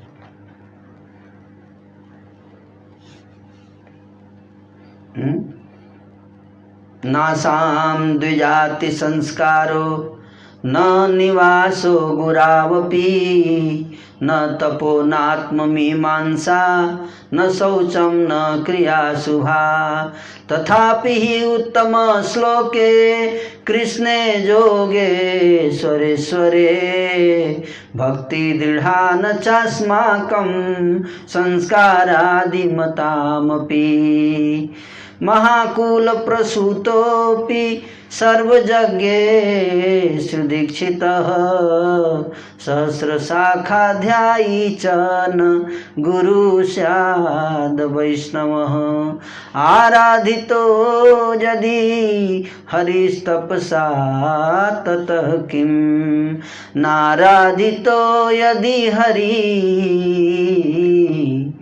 तपसा ततः किम् अंतर्बहिर्यदि हरि तपसा ततः किम् न अंतर्बहिर्यदि हरि तपसा ततः किम्। कितना उत्तम बात बता रहे हैं पद्म पुराण में। कह रहे हैं कि न ज्ञान न ज्ञानम न च वैराग्यम प्रायः श्रेयो भवेदिदः सर्वासामपि सिद्धीनां मूलं तच्चारणार्चनम् आराधनानां सर्वेषां विष्णोराराधना परं तस्मात् परतरं देवी तदीयानां समर्चनम्। तो इन सारे श्लोकों में क्या बताए? प्रभु के करुणा गुण का स्मरण करते हुए विप्र और आनंद में निरंतर रोते रहे कि भगवान कितने करुणामय हैं। मुझे डांटे लेकिन थोड़ा दर्शन भी करा ही दिए। उस समय प्रसन्नता के साथ हरि बोल कहकर सभी वैष्णव भक्तगण दंडवत होकर गिर पड़े हैं। भगवान डांटे लेकिन फिर दोबारा बुलाकर चरण कमल रख दिया सिर पर। श्रद्धापूर्वक जो इन सब रहस्यों के बारे में सुनता है, श्रद्धापूर्वक जो इन सब रहस्यों के बारे में सुनता है, वह निश्चित रूप से गौरचंद्र प्रभु को प्राप्त कर लेगा। ब्रह्मचारी पर कृपा करके ठाकुर आनंद के आवेश में प्रचुर नृत्य करने लगे। भगवान खुद नाचने लगे। चैतन्य के द्वारा दिए गए दंड में जिसकी इस प्रकार की बुद्धि हुई, उस ब्राह्मण के चरणों में मेरा नमस्कार है। तो भगवान हमें दंड देते हैं, कई प्रकार से दंड देते हैं, लेकिन दंड देने के बाद हमें क्या करना चाहिए? भगवान का धन्यवाद देना चाहिए। थैंक यू, आपने सही ही किया, मैं इसी योग्य हूँ, है ना। पर हे प्रभु, अपने चरणों से दूर मत करना हमें। आपने जो भी कष्ट दे दिया, दुख दे दिया है, वो सब मैं स्वीकार करता हूँ आपकी कृपा मानकर, किंतु मुझे अपने चरणों से कभी दूर मत कीजिएगा। हैं, ये हमेशा ये प्रार्थना करने से तुरंत भगवान प्रसन्न हो जाएंगे, तुरंत, इमीडिएट। और हमारे कष्टों का भी अंत कर देते हैं, है ना। जो भी कष्ट हुआ होगा अगर सो क्या करते हैं, तुरंत अंत कर देंगे। तो कह रहे हैं कि चैतन्य के द्वारा दिए गए दंड में जिसकी इस प्रकार की बुद्धि हुई, उस ब्राह्मण के चरणों में मेरा नमस्कार है। जो व्यक्ति दंड, भगवान के दंड को क्या मानता है, कृपा मानता है, इसको क्या करना चाहिए, हमें प्रणाम करना चाहिए, नमस्कार करना चाहिए। इतना महान व्यक्ति, इसका मतलब सब लोग नहीं कर सकते ऐसा, है ना। इस प्रकार से हर रात प्रभु का कीर्तन होता था, परंतु दूसरा कोई उस कीर्तन को देख नहीं सकता था। नदिया के सभी लोग मन से दुखी थे और सब मिलकर पाखंडियों को गाली दिया करते थे। बुद्धि भ्रष्ट हो जाने के कारण सब पापिष्ट निंदक इस प्रकार के महोत्सव को देखने से वंचित हैं। सब पापिष्ट पाखंडी केवल निंदा करना जानते हैं और इस कारण ऐसे कीर्तन से दूर रह गए हैं। पापिष्ट पाखंडियों के कारण अच्छे लोगों को भी निमाई पंडित कभी भीतर नहीं आने देते हैं। वे कृष्ण भक्त हैं, सब जानते हैं, उनका हृदय परम पवित्र और निर्मल है। तो पापियों के कारण अच्छे लोगों को भी नहीं आने देते, क्योंकि जैसे आज आप लोग बोल रहे थे कि मतलब रेस्ट्रिक्शन है, सबको अभिषेक में नहीं आने देंगे, है कि नहीं। तो अब एक को बुलाएंगे तो दूसरा ज़्यादा बुरा मानेगा ना, है कि नहीं। अच्छे लोगों को बुलाएंगे तो पापी और ज़्यादा गुस्सा हो जाएंगे। देखो उसको बुला दिया, मेरे बगल वाला ही था, उसको नहीं बुलाया, तो अच्छे लोगों को भी नहीं आने देते थे। पापिष्ट पाखंडियों के कारण अच्छे लोगों को भी निमाई पंडित कभी भीतर नहीं आने देते हैं। वे कृष्ण भक्त हैं, सब जानते हैं, उनका परम हृदय परम पवित्र और निर्मल है। यदि हम सबकी भी उनके प्रति सच्ची भक्ति हो जाए तो उस दशा में निश्चित रूप से हम लोगों को भी उनका नृत्य देखने का अवसर मिल जाए। कोई एक नगरवासी कहता, धीरे रखो भाई, हम लोग भी आंखों भरकर यही सब देख पाएंगे। एक दिन ऐसा समय आएगा कि हम भी देख पाएंगे। संसार का उद्धार करने के लिए निमाई पंडित नदिया में आविर्भूत हुए हैं।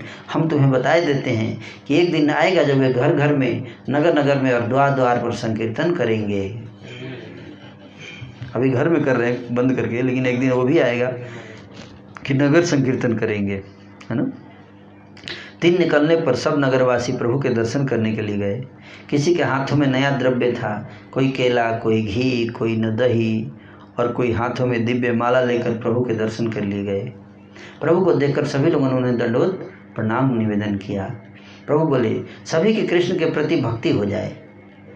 कृष्ण के नाम और कृष्ण के गुणों को छोड़कर और कुछ मत कहो। प्रभु ने सबको यह उपदेश दिया और कहा कि इस कृष्ण नाम महामंत्र को सब लोग विशेष हर्ष के साथ सुनो। हरे कृष्णा कृष्णा कृष्ण हरे हरे, कृष्ण कृष्ण हरे हरे, हरे राम राम राम हरे हरे, हरे राम राम राम हरे हरे। प्रभु बोले कहिलाम यही महामंत्र, प्रभु बोले कहिलाम यही महामंत्र, किया जप किया सबे करिया निबंध, किया जप किया सबे करिया निर्बंध, किया हईते सर्व सिद्धि हईबे सवार, किया हईते सर्व सिद्धि हईबे सवार, सर्व क्षण बलईते विधि नाही हार, सर्वक्षण बलईते विधि नाही हार, 10 5 मिली निज द्वारे ते बसिया,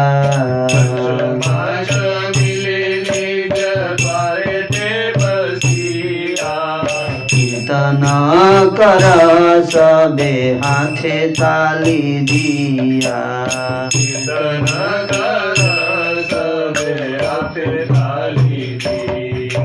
देखिए यहाँ चैतन्य भागवत में वही मंत्र का वर्णन कर रहे हैं, हरे कृष्ण महामंत्र। स्पेकुलेटर की कोई स्कोप नहीं है ना। वृंदावन दास ठाकुर जी इसी मंत्र का यहाँ पे वर्णन करें कि यही महामंत्र है और कोई नहीं है ना। कई लोग चेंज कर देते हैं महामंत्र को, हैं क्या, भजनिताई गौर राधे श्याम हरे कृष्णा हरे राम। कुछ लोग ये मंत्र बना दिए हैं, चेंज कर दिए हैं, जो कि वृंदावन दास ठाकुर ने स्पष्ट यहाँ बता रहे हैं कि चेंज मत करो, यही महामंत्र है जो महाप्रभु ने दिया। अब फर्स्ट टाइम महाप्रभु बता रहे हैं यहाँ पे, है ना। इससे पहले भी बताए हैं तपन मिश्र को, लेकिन अब प्रकट रूप से बता रहे हैं। प्रभु बोले सभी की कृष्ण के प्रति भक्ति हो जाए, हैं। प्रभु बोले मैंने यह महामंत्र कह दिया, तुम सब विधि के अनुसार इसका जप करो। निर्बंध पूर्वक बोले, मतलब विधि के अनुसार जप करना है, हैं। इस महामंत्र जाप से ही तुम्हें सारी सिद्धियां मिल जाएंगी। क्या बोले, अलग से कोई सिद्धि की जरूरत नहीं। हाँ बोले सर्व सिद्धि है, सारी सिद्धि मिल जाएगी इस महामंत्र के। सब समय इससे बोलते रहा करो, सब समय बोलो। इसके अतिरिक्त और कोई विधि विधान नहीं है। 10-5 लोग एक साथ मिलकर अपने द्वार पर बैठकर हाथों से ताली बजाते हुए कीर्तन किया करो। हरे नमः कृष्ण यादव आय नमः गोपाल गोविंद राम श्री मधुसूदन, हैं। मैंने तुम सबको संकीर्तन के बारे में जानकारी दे दी है। अब स्त्री पुरुष पिता सब मिलकर घर में यह कीर्तन किया करो।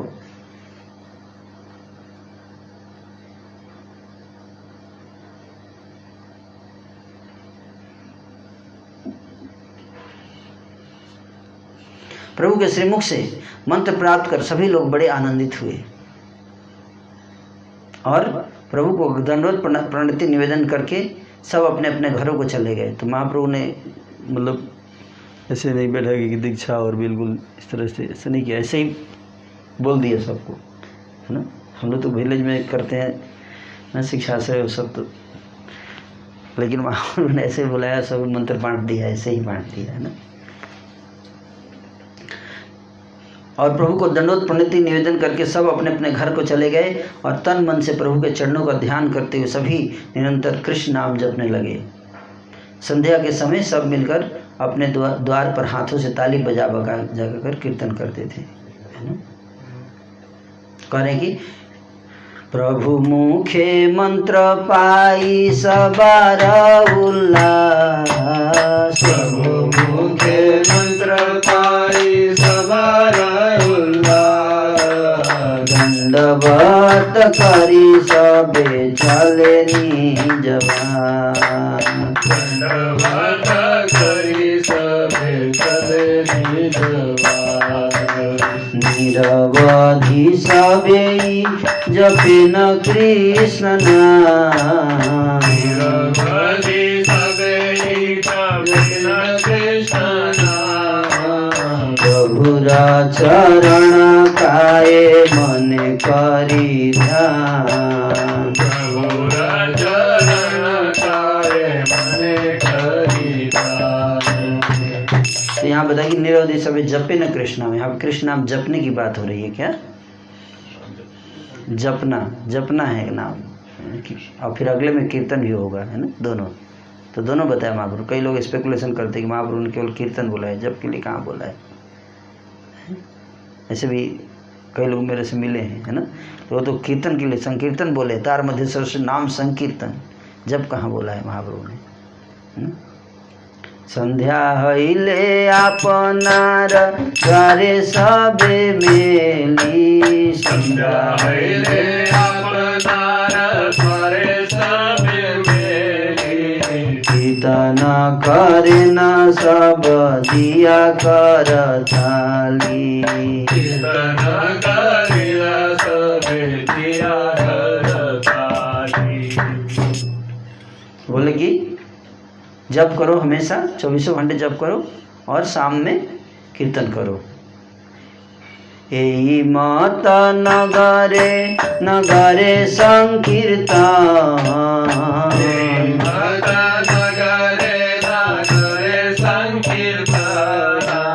कराईत लागिले न सचिरानंदन,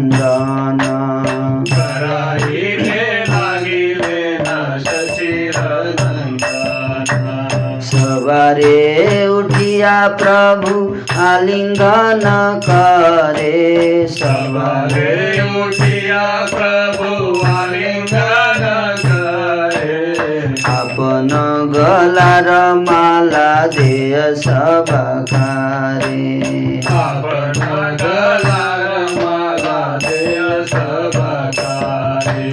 जंते तृण धकरि प्रभु परिहास करे। जंते तृण करि प्रभु परिहार करे। हरनी समाई सब भजह कृष्ण। हरि सभाई सब भजह प्रभुर देखिया आरती कांदे सर्वजन।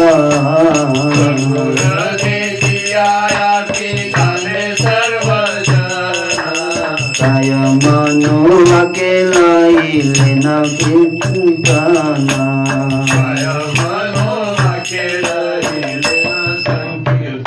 प्रभु के श्रीमुख से मंत्र प्राप्त कर सभी लोग बड़े आनंदित हुए और प्रभु को दंडवत प्रणति निवेदन करके सब अपने अपने घर को चले गए और तन मन से प्रभु के चरणों का ध्यान करते हुए सभी निरंतर कृष्ण नाम जपने लगे। संध्या के समय सब मिलकर अपने द्वार पर हाथों से ताली बजा बजा कर कीर्तन किया करते थे। इस प्रकार से श्री चैतन्य महाप्रभु इस प्रकार श्री सचिनंदन नगर नगर में संकीर्तन कराने लगे। सबको प्रभु आलिंगन करते और अपने गली की माला उनको प्रदान करते। दांतों में तृण लिए प्रभु अनुरोध करते, हे भाइयों, तुम सभी दिन रात कृष्ण भजन किया करो। प्रभु के आर्त भाव को देखकर सभी क्रंदन करने लगे। सभी ने तन मन वचन से संकीर्तन को ग्रहण किया। परम आह्लाद सहित भी नगरवासी हाथों से ताली बजा बजा कर राम नारायण का कीर्तन करने लगे। मृदंग मंदिरा शंख आछे सर्व घरे।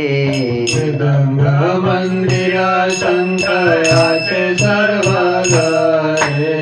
दुर्गोत्सव काले वाद्य बाजवार तरे। दुर्गोत्सव काले वाद्य बाजवार तरे। इस प्रकार से दुर्गा पूजा के उत्सव के समय बजाने के लिए सभी घरों में मृदंग मंजीरा और शंख आदि वाद्य विद्यमान थे। उस समय प्रसन्न चित्त से उन्हीं सब बाजों को बजाते हुए सभी कीर्तन करने लगे। पहले से ही सब दुर्गा की पूजा करते थे तो उसमें यूज करते थे मृदंग करताल सब शंख उंख वाद्य रहता था, तो अब उसी को इस्तेमाल करने लगे संकीर्तन के लिए। नगर में इस प्रकार से हरि ओ राम राम हरि ओ राम राम रूप ब्रह्म नाम गुज उठा। ऊंचे स्वर में हरिनाम बोलते बोलते केला बेचने वाला श्रीधर उस रास्ते से गुजर रहा था। कीर्तन सुनकर आनंद में विह्वल होते हुए उस चैतन्य के भृत्य ने महान नृत्य करना आरंभ कर दिया। नागरिकों ने उनको प्रसन्न देखकर उन्हें चारों ओर से घेर लिया और कीर्तन करने लगे। प्रेम रस में श्रीधर भूमि के ऊपर गिरकर लोटपोट हो गए। बहिर्मुख लोग यह देखकर दूर खड़े खड़े हंसने लगे। किसी पापी ने कहा, देखो तो भाई, ये केला बेचने वाला मनुष्य भी वैष्णव बन गया है। पहनने को कपड़ा नहीं, पेट में अन्न नहीं, लोगों को बता रहा है कि मुझ में भी भक्ति भाव का उदय हुआ है। कुछ नागरिक बोले, भीख मांगकर खाते हैं, असमय में ही दुर्गोत्सव को घर ले आए हैं। वो दुर्गा उत्सव तो नवरात्र में होता है, अभी कोई टाइम है? इस प्रकार से पाखंडीगण सर्वदा बोलते थे। उधर नगरवासी प्रतिदिन कृष्ण कीर्तन करते थे। तो आज यहीं पे विराम दिया जाएगा और कल से चांद गाजी की लीला प्रारंभ की जाएगी। कल चांद गाजी की लीला बताई जाएगी। हरे कृष्णा कृष्ण कृष्ण हरे हरे, हरे राम। कि किस प्रकार से जब कीर्तन तेजी से बढ़ने लगा तो विरोध शुरू हुआ। कि कौन विरोध किया? उस समय मुसलमानों का शासन था। मुसलमानों को कंप्लेन किया। किसने कंप्लेन किया? हिंदुओं ने कंप्लेन किया, है ना? हिंदुओं ने कंप्लेन किया। तो कंप्लेन पर फिर मुसलमानों का जो मजिस्ट्रेट था चांद काजी, उसने रोकने का प्रयास किया। फिर क्या हुआ? रुका नहीं, लेकिन रोक नहीं पाया। क्यों? कुछ ऐसी लीला होगी, है नरसिंह देव की लीला, है ना? भगवान नरसिंह देव आगे उसको, है ना, उसके दिमाग ठीक करेंगे कल। तो आज भगवान नरसिंह देव का पेरेंट्स डे है ना? तो कल आप देखेंगे कैसे आज भगवान नरसिंह देव आज तो अवतार ले लेकिन कल चांद जी को ठीक करेंगे। आज थोड़ा रेस्ट करने देते हैं नरसिंह देव को, जन्म हो गया थोड़ा आनंद ले लें। आज हिरण्यकशिपु को ठीक कर दीजिए, फिर कल चांद जी को, ठीक है। ओके, हरे कृष्ण। किसी हाँ कृष्ण की जब नरसिंह आरती को जो भगवान ने चैतन्य महाप्रभु ने कीर्तन के लिए बोला कि थोड़ा कीर्तन कर सकते हैं। हाँ कीर्तन तो किए ना। और कर सकते हैं। नमस्ते नरसिंहाय नमस्ते नरसिंहाय प्रहलाद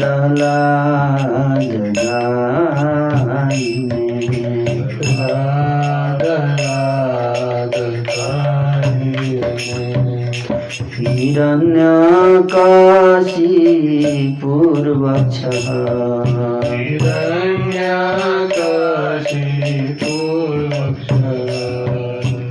शीलटङ्कानखालये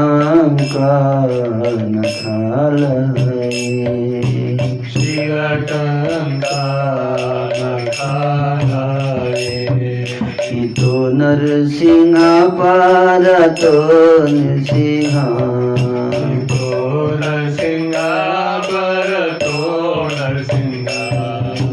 यतो यतो यामि ततो नरसिंह यतो यतो यामि ततो नरसिंह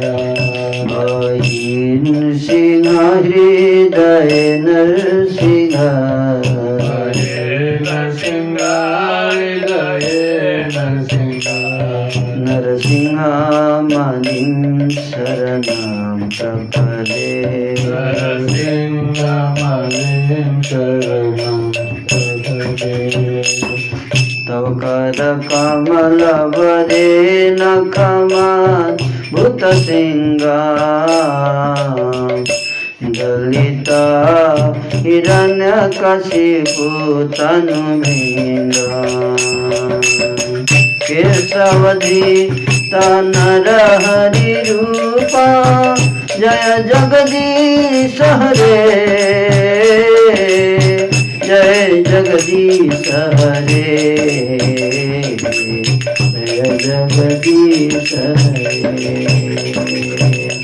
तव कर कमल वरे नखमद्भुतसिंहा दलिता हिरण्यकशिपु तनुभृङ्गा केशवधृता नरहरिरूपा।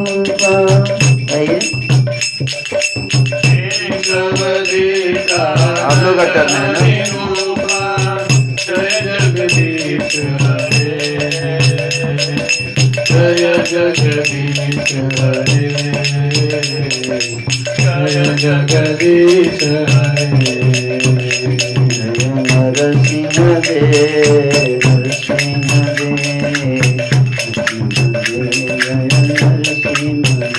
जय नरसिंह देव नरसिंह देव नरसिंह देव जय नरसिंह देव जय प्रहलाद महाराज प्रहलाद महाराज जय प्रहलाद महाराज जय प्रहलाद महाराज प्रहलाद महाराज प्रहलाद महाराज जय प्रहलाद महाराज।